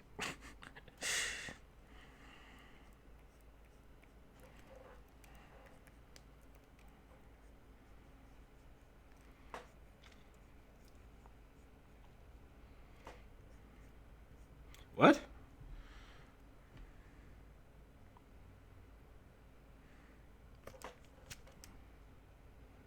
Yeah. Being a level 1 adventurer usually means that you are more trained than most people in every like goblin raiding parties, ravage towns. That's kind of their jam. So this will probably explain why summoners are completely. Yeah, so Goldtooth, the things I've run into with summoners, one, they are complicated. Two, you need stat blocks for anything they summon. So if you or your DM are not prepared for that, it's a pain in the butt. It's a real pain in the butt. Because someone's just like, I summoned 12 badgers. And it's like, what are the stats of a badger? I don't know. It's like, well, I don't know either. One of us has to look it up. Also, now I have 12 characters that I can play on my turn, and I'm level 3. It's like... So yeah, that's why a lot of summoning classes are kind of shut down. I think they're great. I think they're really fun. You just have to be prepared for it. So what I did when I played Jump Rope, played a dinosaur druid, and I was like, okay, I get what you want to do. You want to summon all these dinosaurs and turn into dinosaurs. I'm cool with that. I made a spreadsheet. I'm like, here are 35 different types of dinosaurs at different levels. You have to choose from this book. And that was it. It was like, that's it. That's all you can choose from. I know there are more dinosaurs. This is what you have to choose from. If the level changes, we have a way to adjust it. But for right now, this is it. And that's really what has to happen if you want to play a summoner. Now, on the other end, currently I'm playing in a campaign with a necromancer that just like makes all kinds of crazy stuff. And really what I do is whenever I have a fight with him that I'm like, oh, he might take this character, he might res it as a skeleton, I will print it off, and if he does res it, I just hand it to him. I'm like, I've applied the skeletal template, you have this piece of paper, that is your character now. I'm no longer gonna keep track of it. If you lose it, that character just is broken. So there's a lot of ways to deal with it, and it's just something you have to deal with. Yeah, the skeleton is just a regular skeleton at that point if you lose the sheet.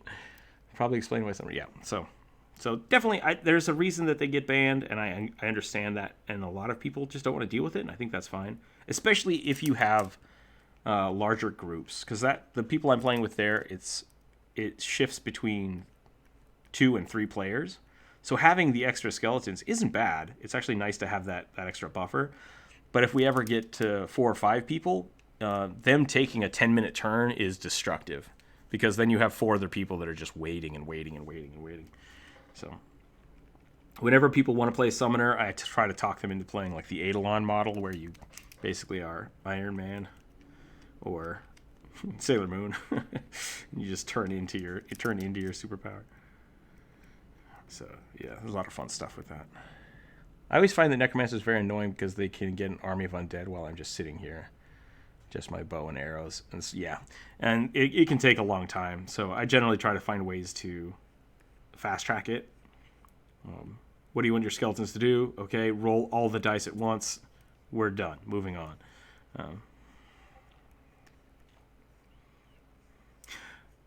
I do and I don't, depending. So when I have like a low-level player, someone who's never played D&D before, I like to give them Ranger because, hey, here's an animal companion. Like, that's really cool. Or, you can buff everybody up with your cool bow powers. I will generally tell them, okay, you have a lot of arrows, and every time you go back to town, you're going to have to spend 5 gold buying more arrows, or whatever it is. Like, I just tell them, hey, remember to restock.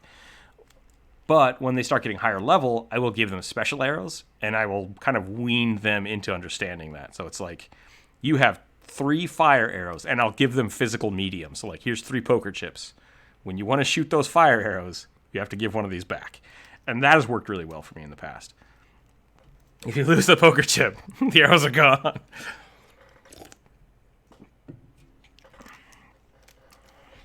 Yeah. So I assume with physical arrows, most people will remember to buy more, and they're easy enough to get that it's not an issue. If it is a campaign where I have like people that are level 5 and they know what they're doing and all the time, it's like, great, keep track of your arrows. If you want to pick up arrows, we'll roll for it. And so we'll have a huge fight, and they're like, I shot 8 arrows, rolling percentile die, you get 3 of them back. And that's fun, but only if the person was interested in that to begin with. I won't do that for people that are like, I don't really care about arrows. Right.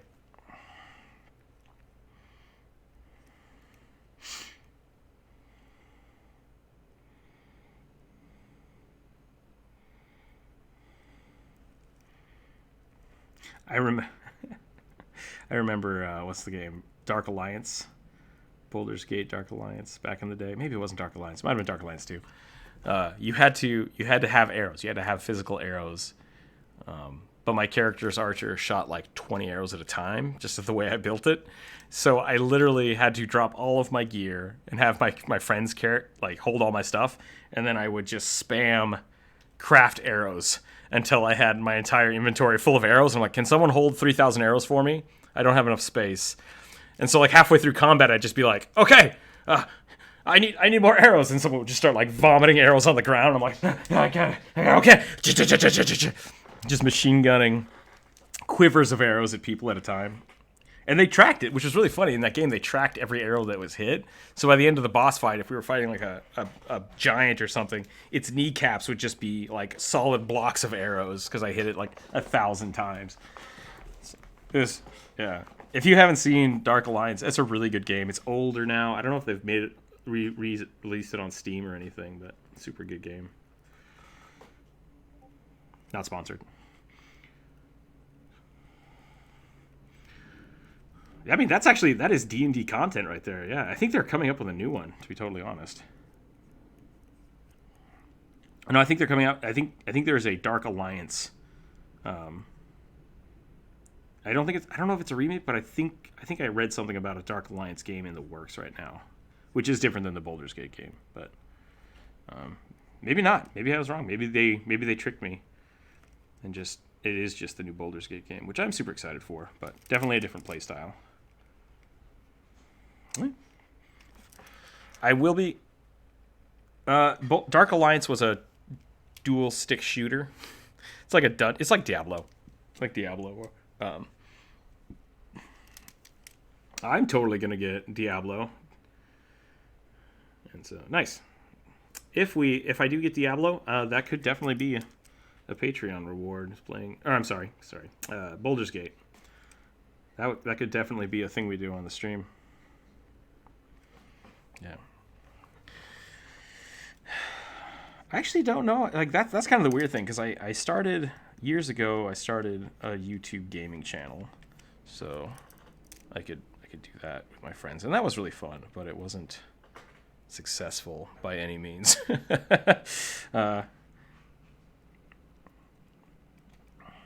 Yeah. That's kind of what I'm wondering. If people do want to do games that are not Diablo based, wow, I got it stuck in my head. D&D based, that's something we could work out if we just did like a day where we played games or something. But for right now, I think I need to stick with art.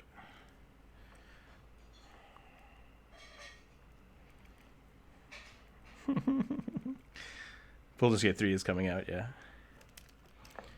Is he doing something I put down as a $10 to make his own? Thank you, Goldtooth. Jacob, I have not finished the Kobold yet. Whoa, this isn't my Kobold. What's going on here? This is good. I just switched back over to the... I like the Kobold in the chair. I think that's pretty good. This one. I got distracted by the weird plant folk.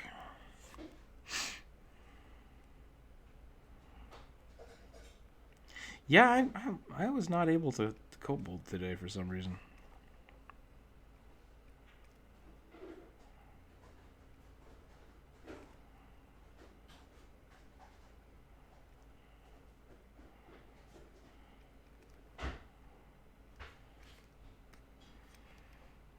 Blah blah blah blah blah blah blah.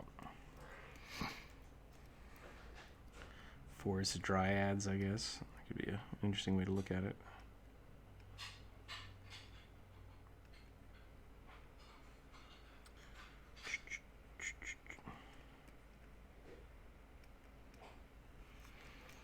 never played a game of Pathfinder, sadly. Pathfinder's fun. It's basically 3.5. It's just 3.5, but balanced a little better. I mean, it's 3.5 compatible. It is 3.5. Is basically what it is. But with its own stuff.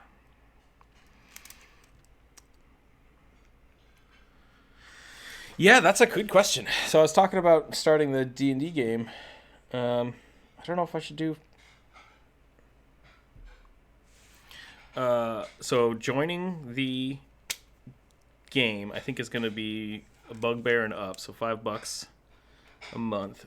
But the way we're going to do it is basically that would allow any of the bugbears to play hopefully once a month. I don't have... Right now, I think I have 2 people that want to play. So I think that'll be fine. I'm going to try to keep these games less than 3 people at a time. So it might be that we just have 3 or 4 games a month, and then people can kind of slot into those time frames. And it might be that we have to do more different live stream times to make it accommodatable, make it able to be accommodated. But if that's something people are interested in, check out the Patreon, and the Patreon members can kind of talk to me in the Patreon only chat in Discord to figure that stuff out. What did I miss? Goldtooth, we're just talking about the Pathfinder. I'm deciding whether or not to use Pathfinder or D&D for the live games. So, but yeah, I think it would be fun to DM that. Oh, I'm much more experienced with Pathfinder. But Pathfinder is also a little more complicated than 5e is. I think I need to look up the legality of that. I don't know if Pathfinder... I think Pathfinder lets you stream it, but I don't know for sure.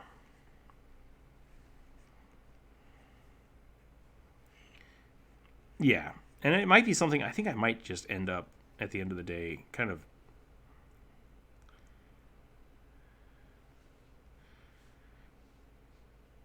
Well, the original Critical Role was... No, they played in Pathfinder and they didn't stream it, and then they switched to 5th edition when they started playing.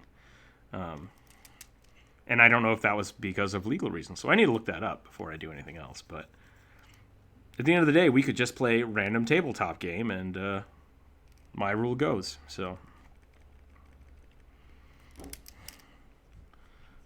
yeah, Discord, and dragons is what we'll call it.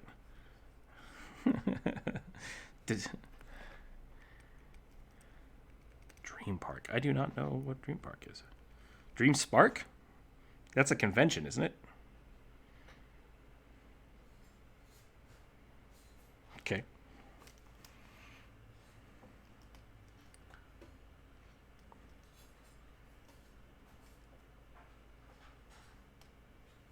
Gotcha. Yeah, at the end of the day, you could always do D20.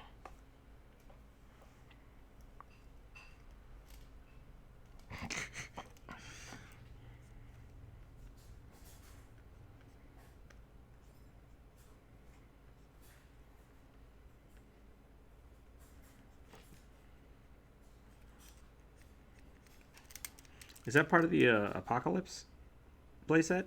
Or is that something different? Okay. Gotcha. Yeah, I mean, at the end of the day, I have enough knowledge that we could basically just fudge the rules and do whatever we want. It's just a matter of whether or not. Yeah, I've made enough game systems in my day that I can BS my way through a D20 game.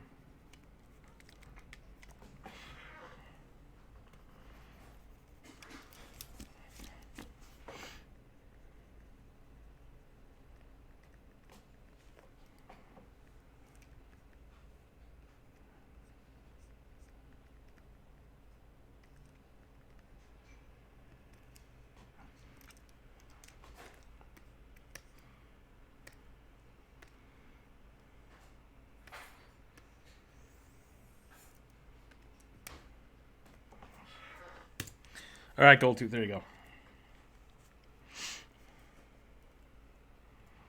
Bam.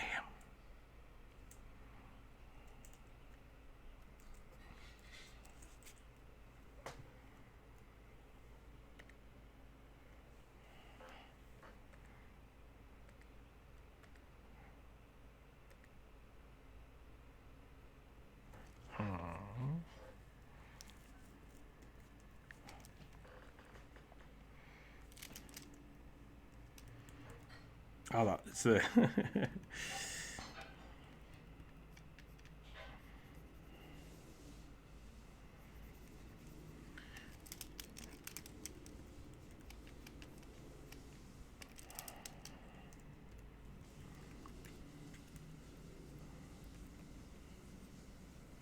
it's the Moriarty episode of Star Trek.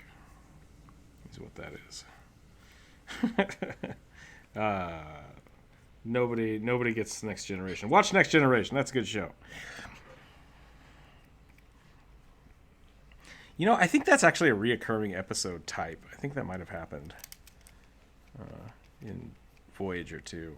Probably Deep Space Nine as well, now that I think about it. Getting stuck on the holodeck. Nah, great. It's a really good idea for campaigns. There we go. That's starting to look better. You know why I can't draw this? Because I can't draw baggy pants. They won't let me draw baggy pants for this one, and that's that's my jam. Not allowed to do the baggy pants this time. Yeah.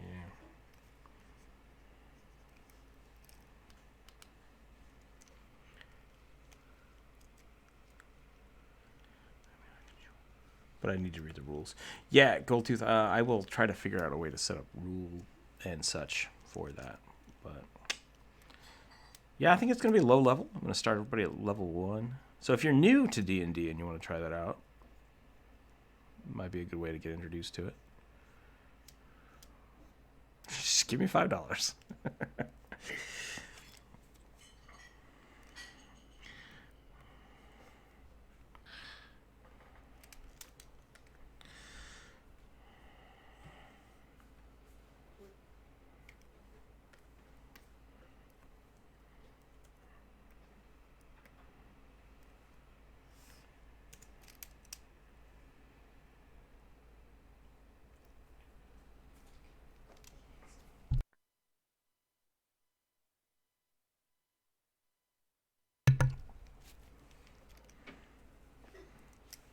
Mm-hmm.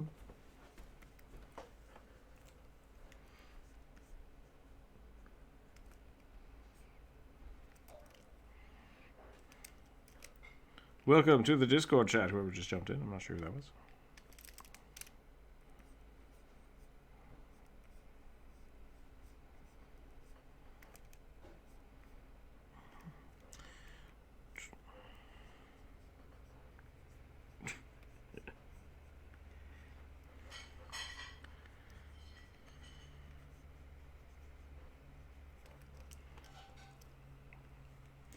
I hate these legs. Honestly, I'm secretly thinking about going back to this and fixing this, but I'm not sure if that's what I want to do.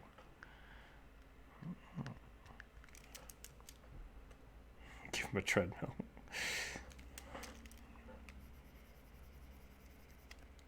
Give him like tank treads. Give him like a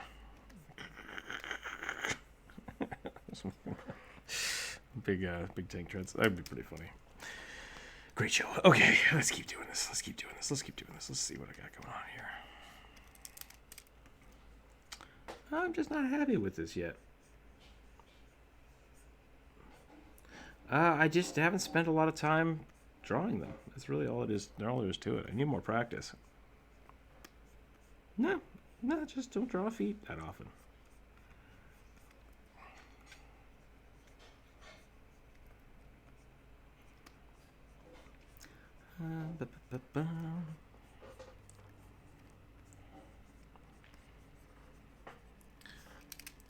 I spent a lot of my youth drawing Mega Man, and Mega Man's feet look like this. That's it. That's a Mega Man foot.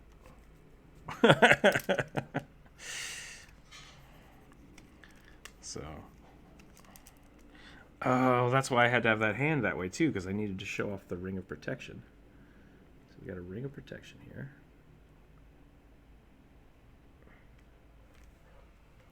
Kobold Paladin. Looks good. Yeah, it looks fine.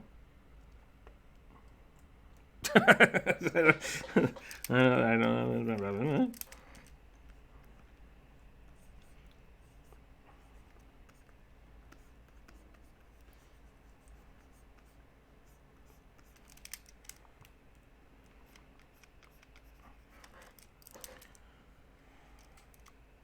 Yep, Cupcake Devil.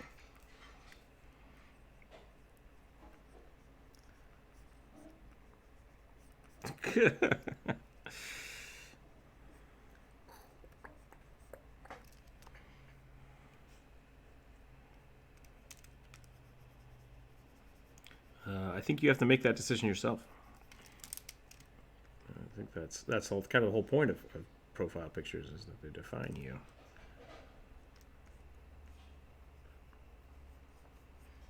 That's a legit way to do that.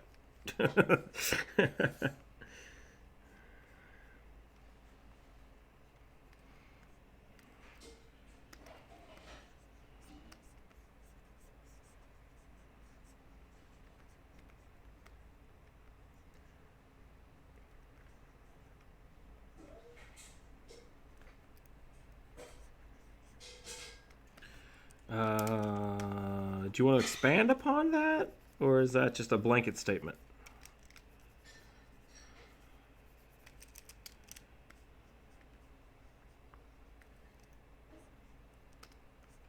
So you're a habitual liar. Okay. Yeah, I don't know how to believe this now. Where do you start believing the lie? One of us tells the truth and one of us tells the lie. Joke's on you, we're the same person. So,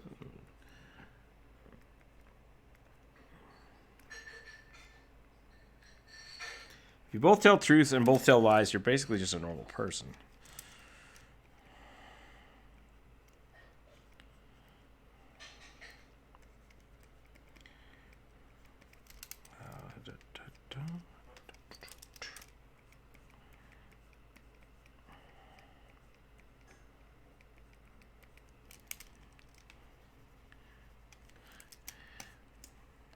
There. What the fuck am I doing?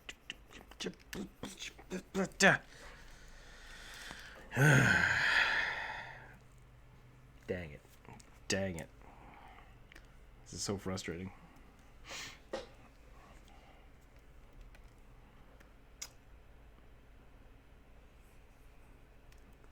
Have I tried drawing legs?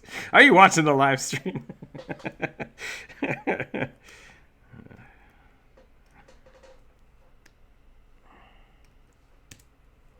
Do I even draw legs? Tomorrow's just going to be leg day.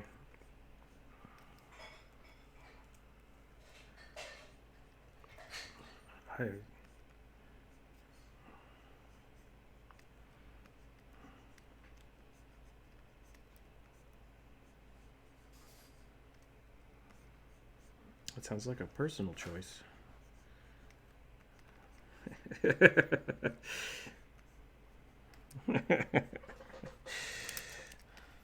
I drew them myself. I found this thing of mascara in the car. I'm not sure how long it's been there. Now I have scars. Sorry, you're asking for the Joker scars. That's a bad joke. Oh, did I cut out? Okay. You said how did I get these scars? And I said, well, I found this mascara in the car. I'm not sure how long it's been there or why there's mascara in my car, but that's how I got them. Didn't make a lot of sense. It was fine. I was trying to think of things you would paint your face with.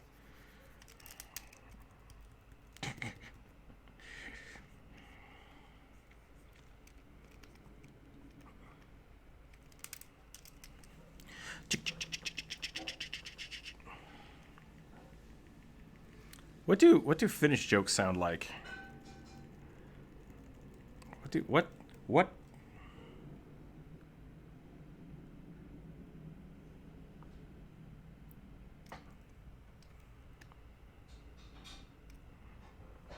Say a swear word.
Yeah. Yeah, you can make a... The question was, can you make a character that just uses wands? Absolutely you can. Yeah, I've made a... So the Stir Wizard, you just need a... You just need a wand of like enhance ability or True Strike. Pew! There's actually some pretty cool builds for wand users in Pathfinder. You can be like a gunslinger that only uses wands, or you can do basically like a sorcerer that specializes in wands, or a wizard that specializes in wands.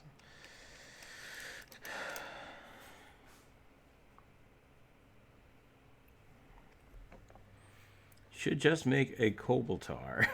Hooves are probably the easiest way. Yep, there we go. We'll just put hooves on it.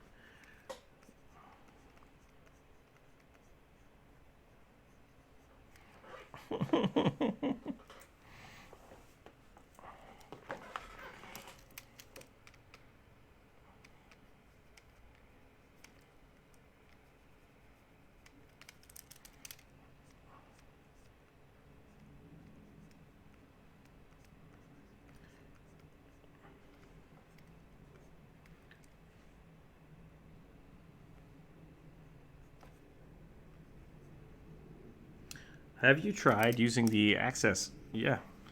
Yeah, turn on your accessibility functions in Windows.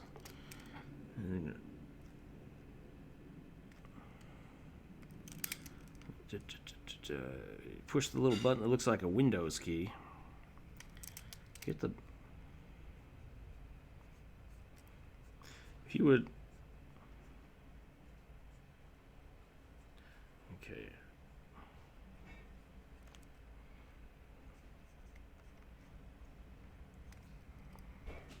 Okay, there we go.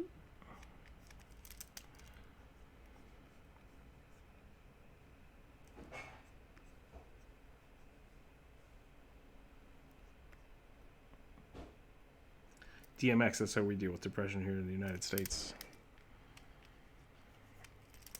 He's gonna give it to you. I can't do that. That's bad. Let's just start. Red Bull, a Red Bull Centaur. Gives you wings.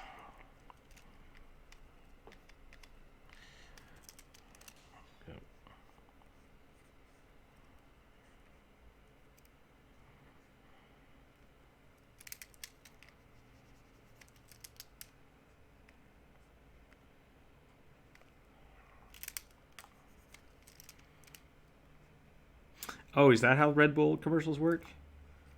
Because it just slowly turns you into an angel.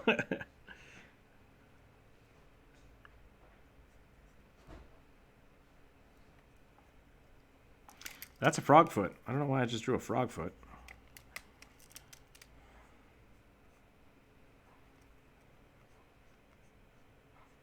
I don't think I'm going to get this commission finished today. I might finish it up after the stream, but I think...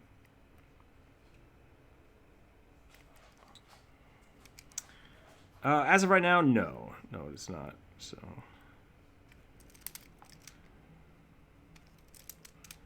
No, also no. Yeah, so we're going to try to finish up this commission today-ish. I knew it was probably going to take me a little longer than normal because I draw slower when I'm on the stream, so I have some time to do it. But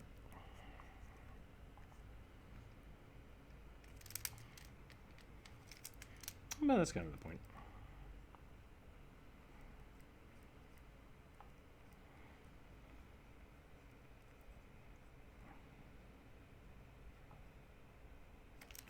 Seven? Oh, is it higher, low, or better? Okay, I'm happy with that. Where's that belt of physical perfection? The belt of physical perfection is just a picture with the dude's face on it. That's not helpful at all. It's just a dude face. I like these. Those look pretty cool.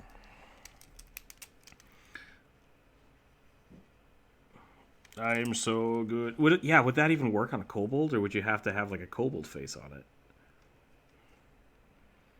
I have done.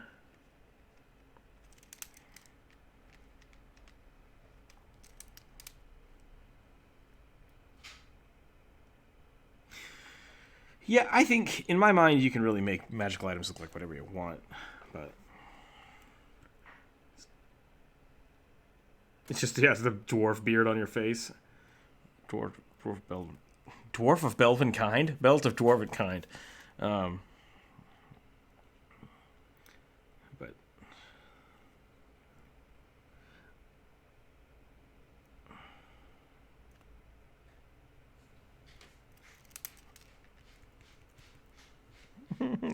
sounds like a character with anger issues. Yeah, the Red Bull.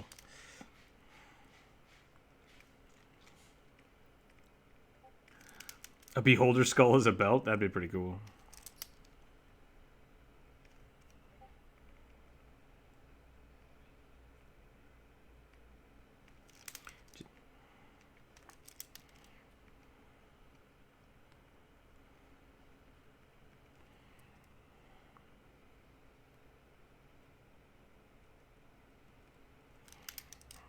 I don't like that.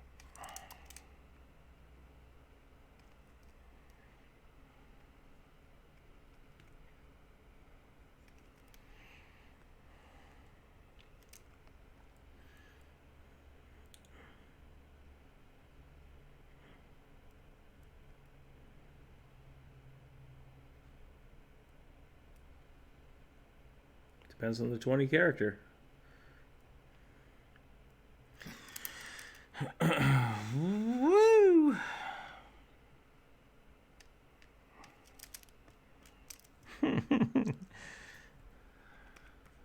How's everybody doing in the YouTube chat?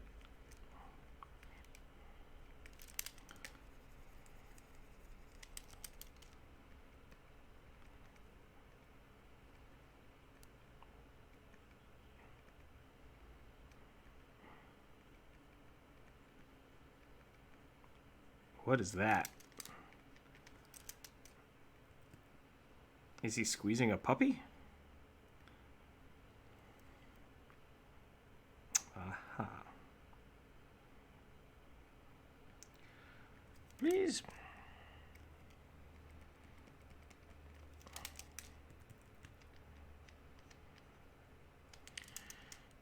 New rule. Gotta mute yourself if you're yawning. Everybody. That's for everybody. Everybody needs to not yawn. Yawn into my ears. Breaking the rules. Breaking the rules. Yes. Sounds fun. It's just...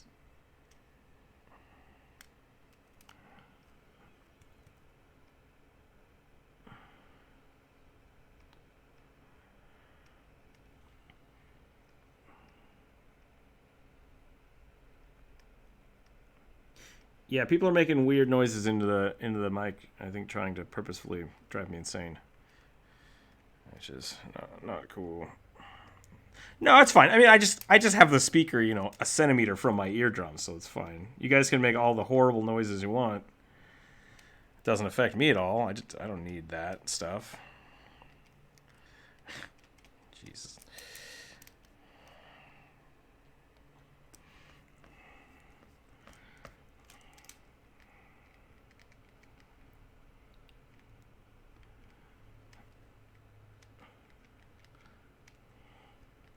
I try really hard.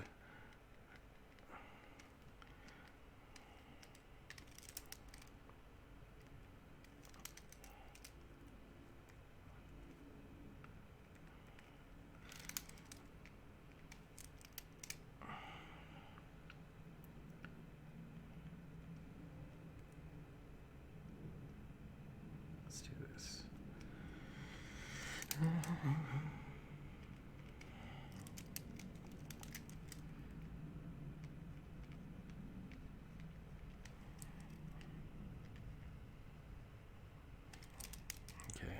getting...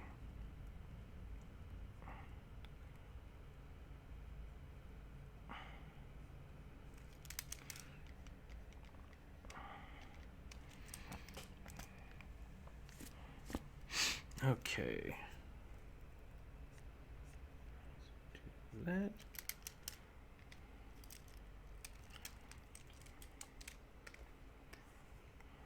Let's do this.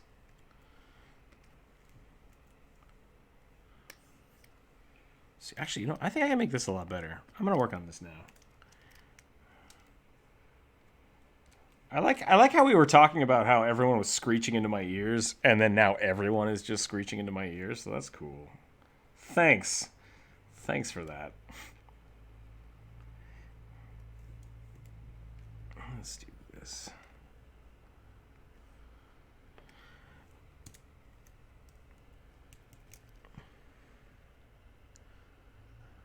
What is the belt of perfection?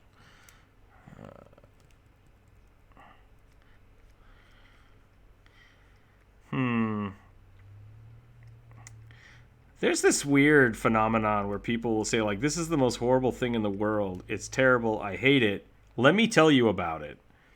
When really we could just not talk about it. Okay, that's fair. If it's the curse, that makes sense. Yeah.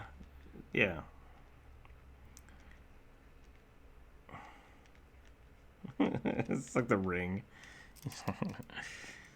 7 people. You have to show this to 7 people. It's like chain letters. I do enjoy a good goblin joke from time to time, but at the same time, a goblin joke. What is the Belt of Physical Perfection from? The Belt of Physical Perfection is from Pathfinder. It's a Pathfinder item. Because, once again, Pathfinder gets real crazy real fast.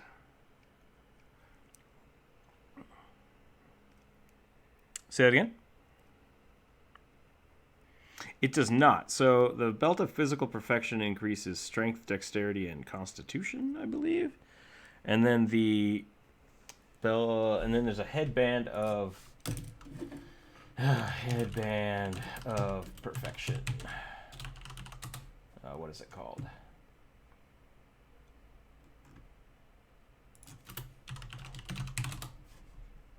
Mental superiority and mental prowess are the difference. Yeah. So.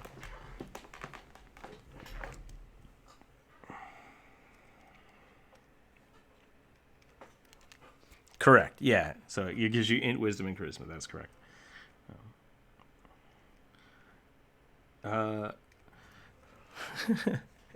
I think they give you... Yep. So the way it works in Pathfinder is that they are enhancement bonuses to each of those stats.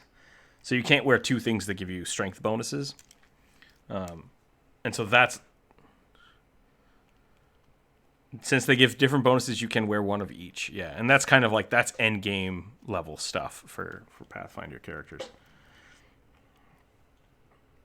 Because that way you can wear, for a while, you can wear like a belt of giant strength or whatever you want, or a belt of strength.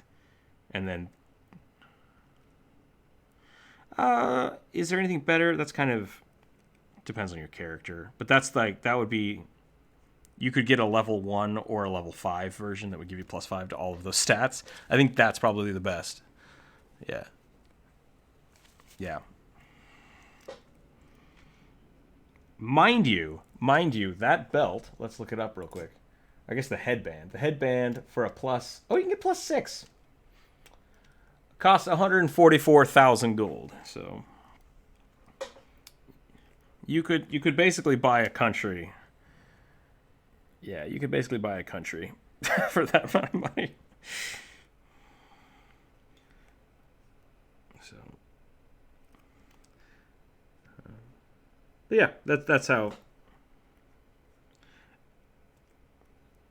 Yeah, I think that's kind of the thing I miss about with D&D having the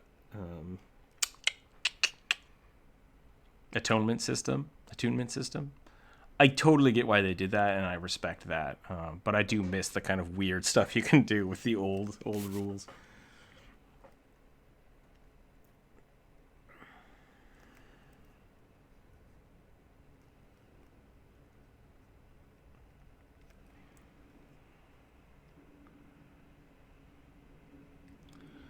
It's a slot.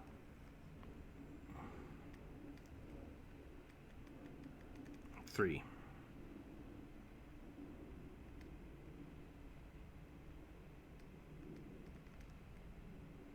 Yeah, that's usually. There are. Actually, I'm pretty sure there's.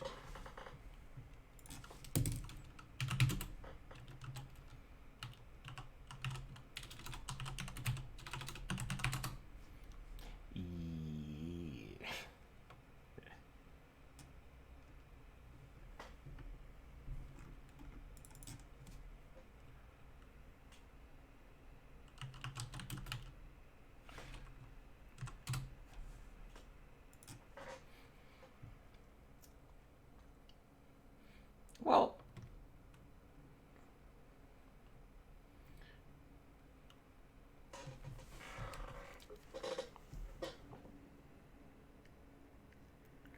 so, and you only need a short rest to atone to switch it, so it's not too bad off. With Pathfinder, what I usually do for my own games is I have the slot items. So like weapons, I say aren't slotted, but like rings, you can have 2 rings active at a time. And if you want to activate a different magical ring, you have to spend a whole round taking it off, putting it on, and like focusing on it for a second to turn it on. So that still gives my kit my.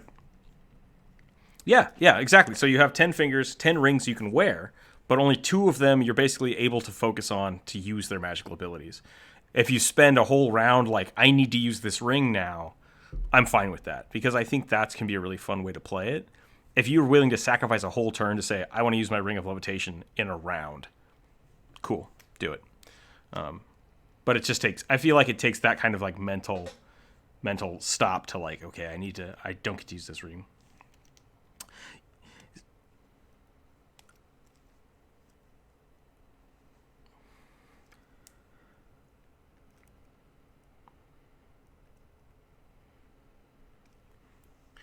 I've run into that too. When I've had players basically forget about all their magical stuff, and the way I got around this was I bought a whole stack of blank playing cards. You can buy them online; they're cheap. Yeah, you could just like get 3x5 cards or cut up a piece of paper, but with these they look nice and they're easy to hold on to. And then when I give somebody a really special item, I'll write down the details on it and draw like a really quick picture and then hand it to them, and then they physically have that item in their inventory. It's like, yeah, it does work really well.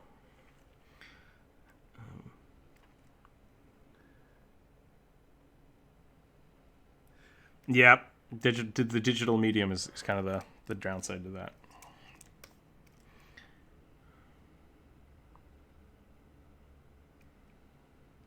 Yeah. That's kind of an interesting way to do it too. If you're playing digitally, to just like send them a picture of it, and just like steal something from Google and be like, "Here's your flaming long sword," and just have them throw it in a folder so they can open the folder and just see all the pictures of their stuff. That's kind of a cool way to do it.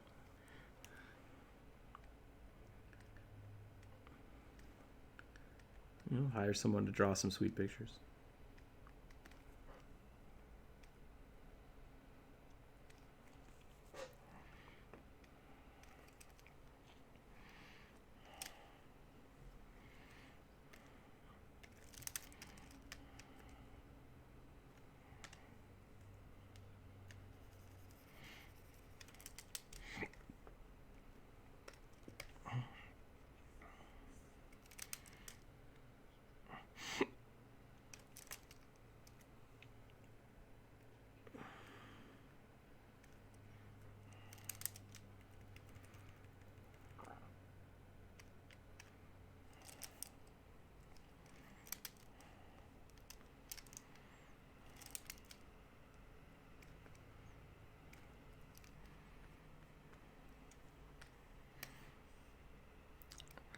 I think that's legit.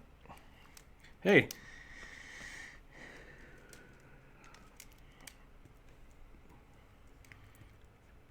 I mean, I think that's fair. I think I've had a few players that basically can't, like they're not interested in gold and they're not interested in storyline, but they like finding stuff. And so like I really have to make the story interesting with items. Like what kind of cool stuff can I give these people? And that's kind of what they fixate on. And I think that's fine. I think finding those answers are.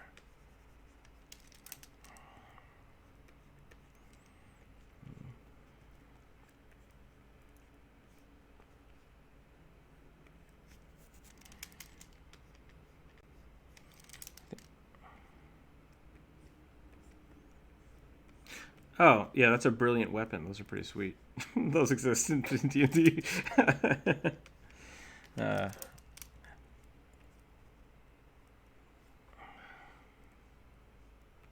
oh, that is weird. Oh, right. Warhammer. Gotcha.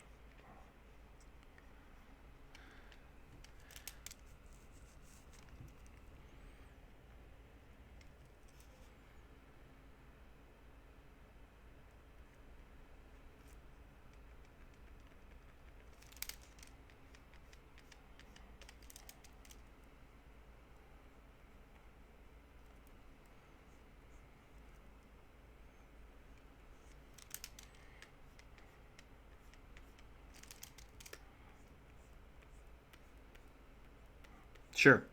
I don't understand anything that was just said.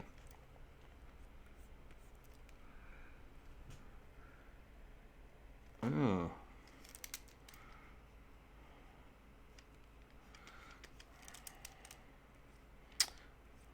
So you have a sword that's basically made out of a giant teleportation stone to hell. Is that what you're saying? So it's like a Cthulhu dagger? Is that what we're talking about?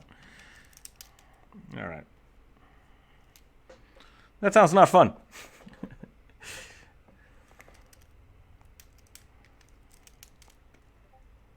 That sounds... yeah. That's not something I would put in my games. That doesn't sound fun.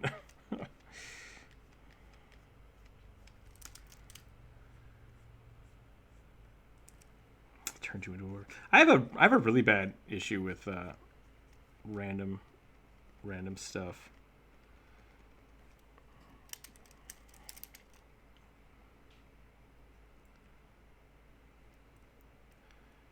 I think the wild magic is kind of an interesting concept for augmenting your spells, but like anything in a game that just takes away the autonomy of your character is not fun.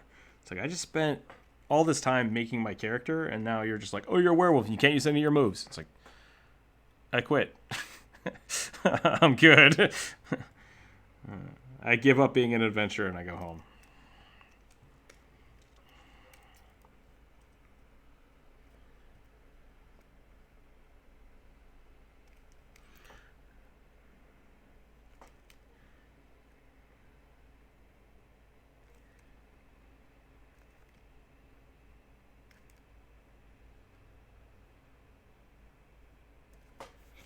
I think I'm...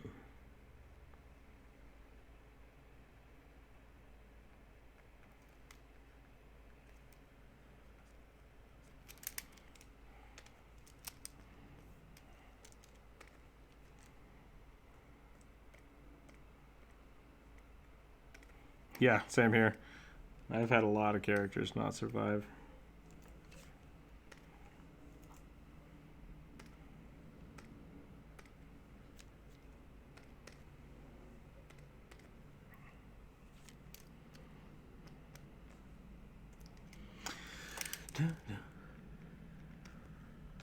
Let's move this over here. What time is it? How long? What time is it? What's going on? It's only 1 o'clock. We're doing fine. I'm getting really zoomed in on this character now, so I might need to call it soon before I really start getting into this. But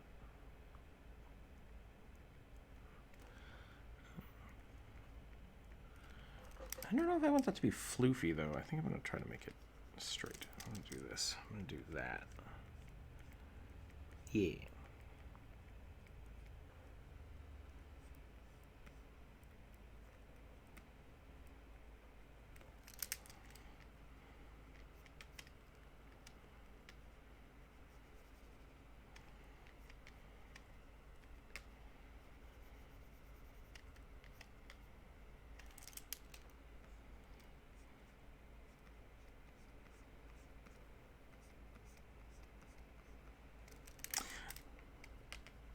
Yeah, I think people need to realize that there are consequences in games, and so like if a character dies because of their own actions, I have no qualms with that.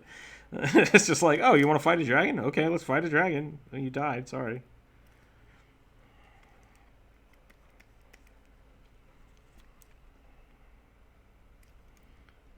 I don't think it's.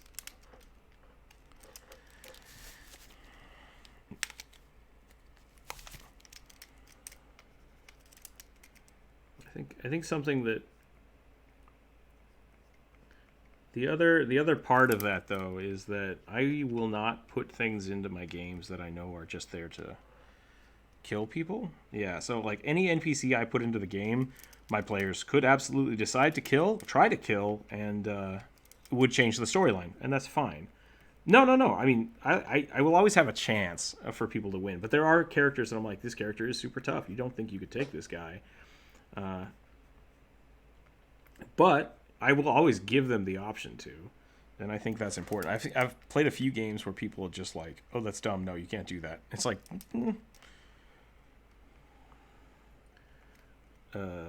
how what? I have watched Game of Thrones. How's the? I'm confused about how that. Yeah, yeah, yeah. I know who the faceless god is, or the faceless man, or however you want to say it. What?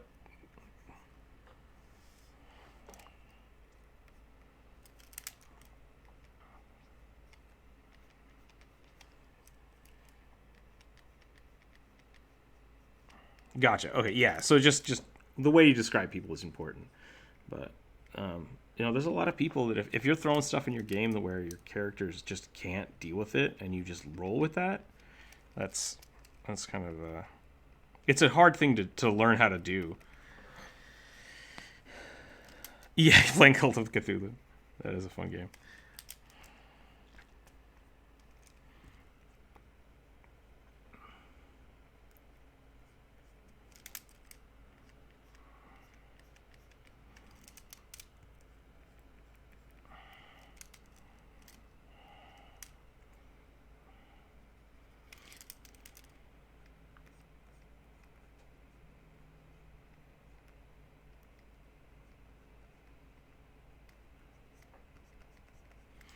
Yeah,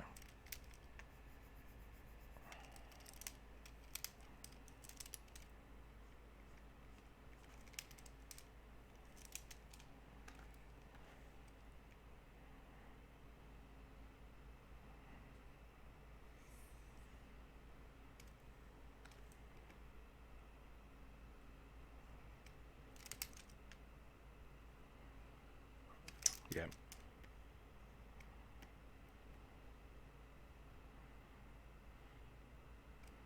Why was there a dragon in jumpable range? That's the real question.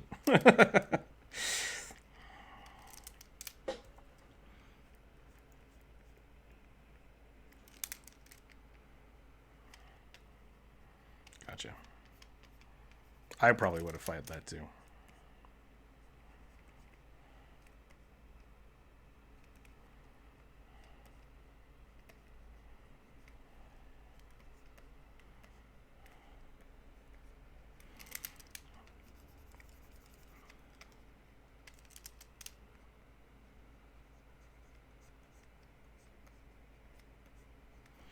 It was a cutscene.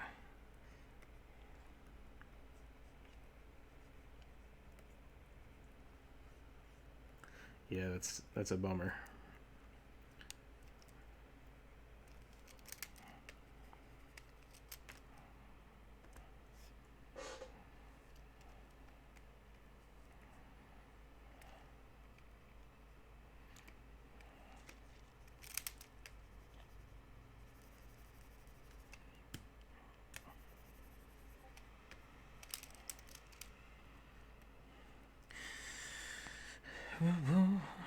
Yeah, yeah. Go for it. Go play D&D. I mean, that's the best way to do it. I'm back. I have a few questions for people here, fans of Pokemon. Oh, Goldtooth's making Pokemon.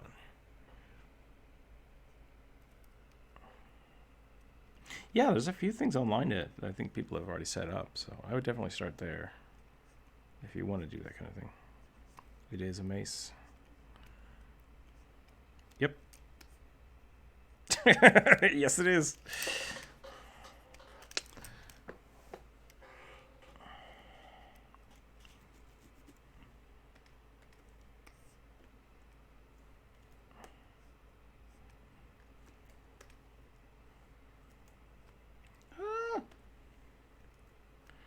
What is happening?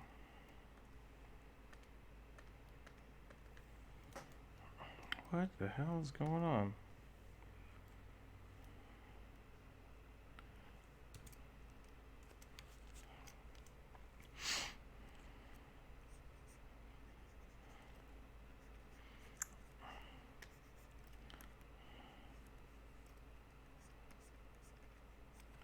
Wait, what's wrong with me?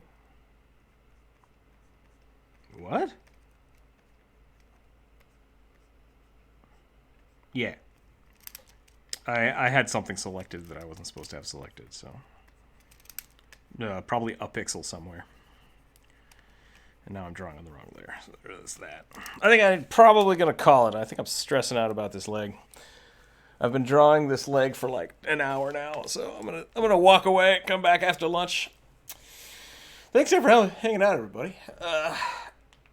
Think about Patreon if you want to join the game. I told you I'm not doing push-ups until my allergies are back on the table. I can't breathe right now. My whole nose is just butt. So I'll be all right. I'll survive. But yeah, so I'll probably have a D&D game idea for Thursday, I think. Might only be 2 or 3 people playing, but that could be an interesting way to enjoy the show. I might actually do drawing while I DM. I think that would be an interesting way to kind of have the game continue. You're destroying an entire environment because it needs all that energy just to evolve. That is one way to do Pokemon, yeah. But hopefully I will fix this leg. I might just finish this up today. If not, I will work on it again tomorrow. So remember to keep your dice on your table. Everyone be safe, be happy. Go play some D&D if you can. If you can't, read some D&D books or something. And then maybe we'll try to make a game happen. So until then, everyone enjoy your evening, days, nights, mornings, wherever you are in the world. And we will see you tomorrow.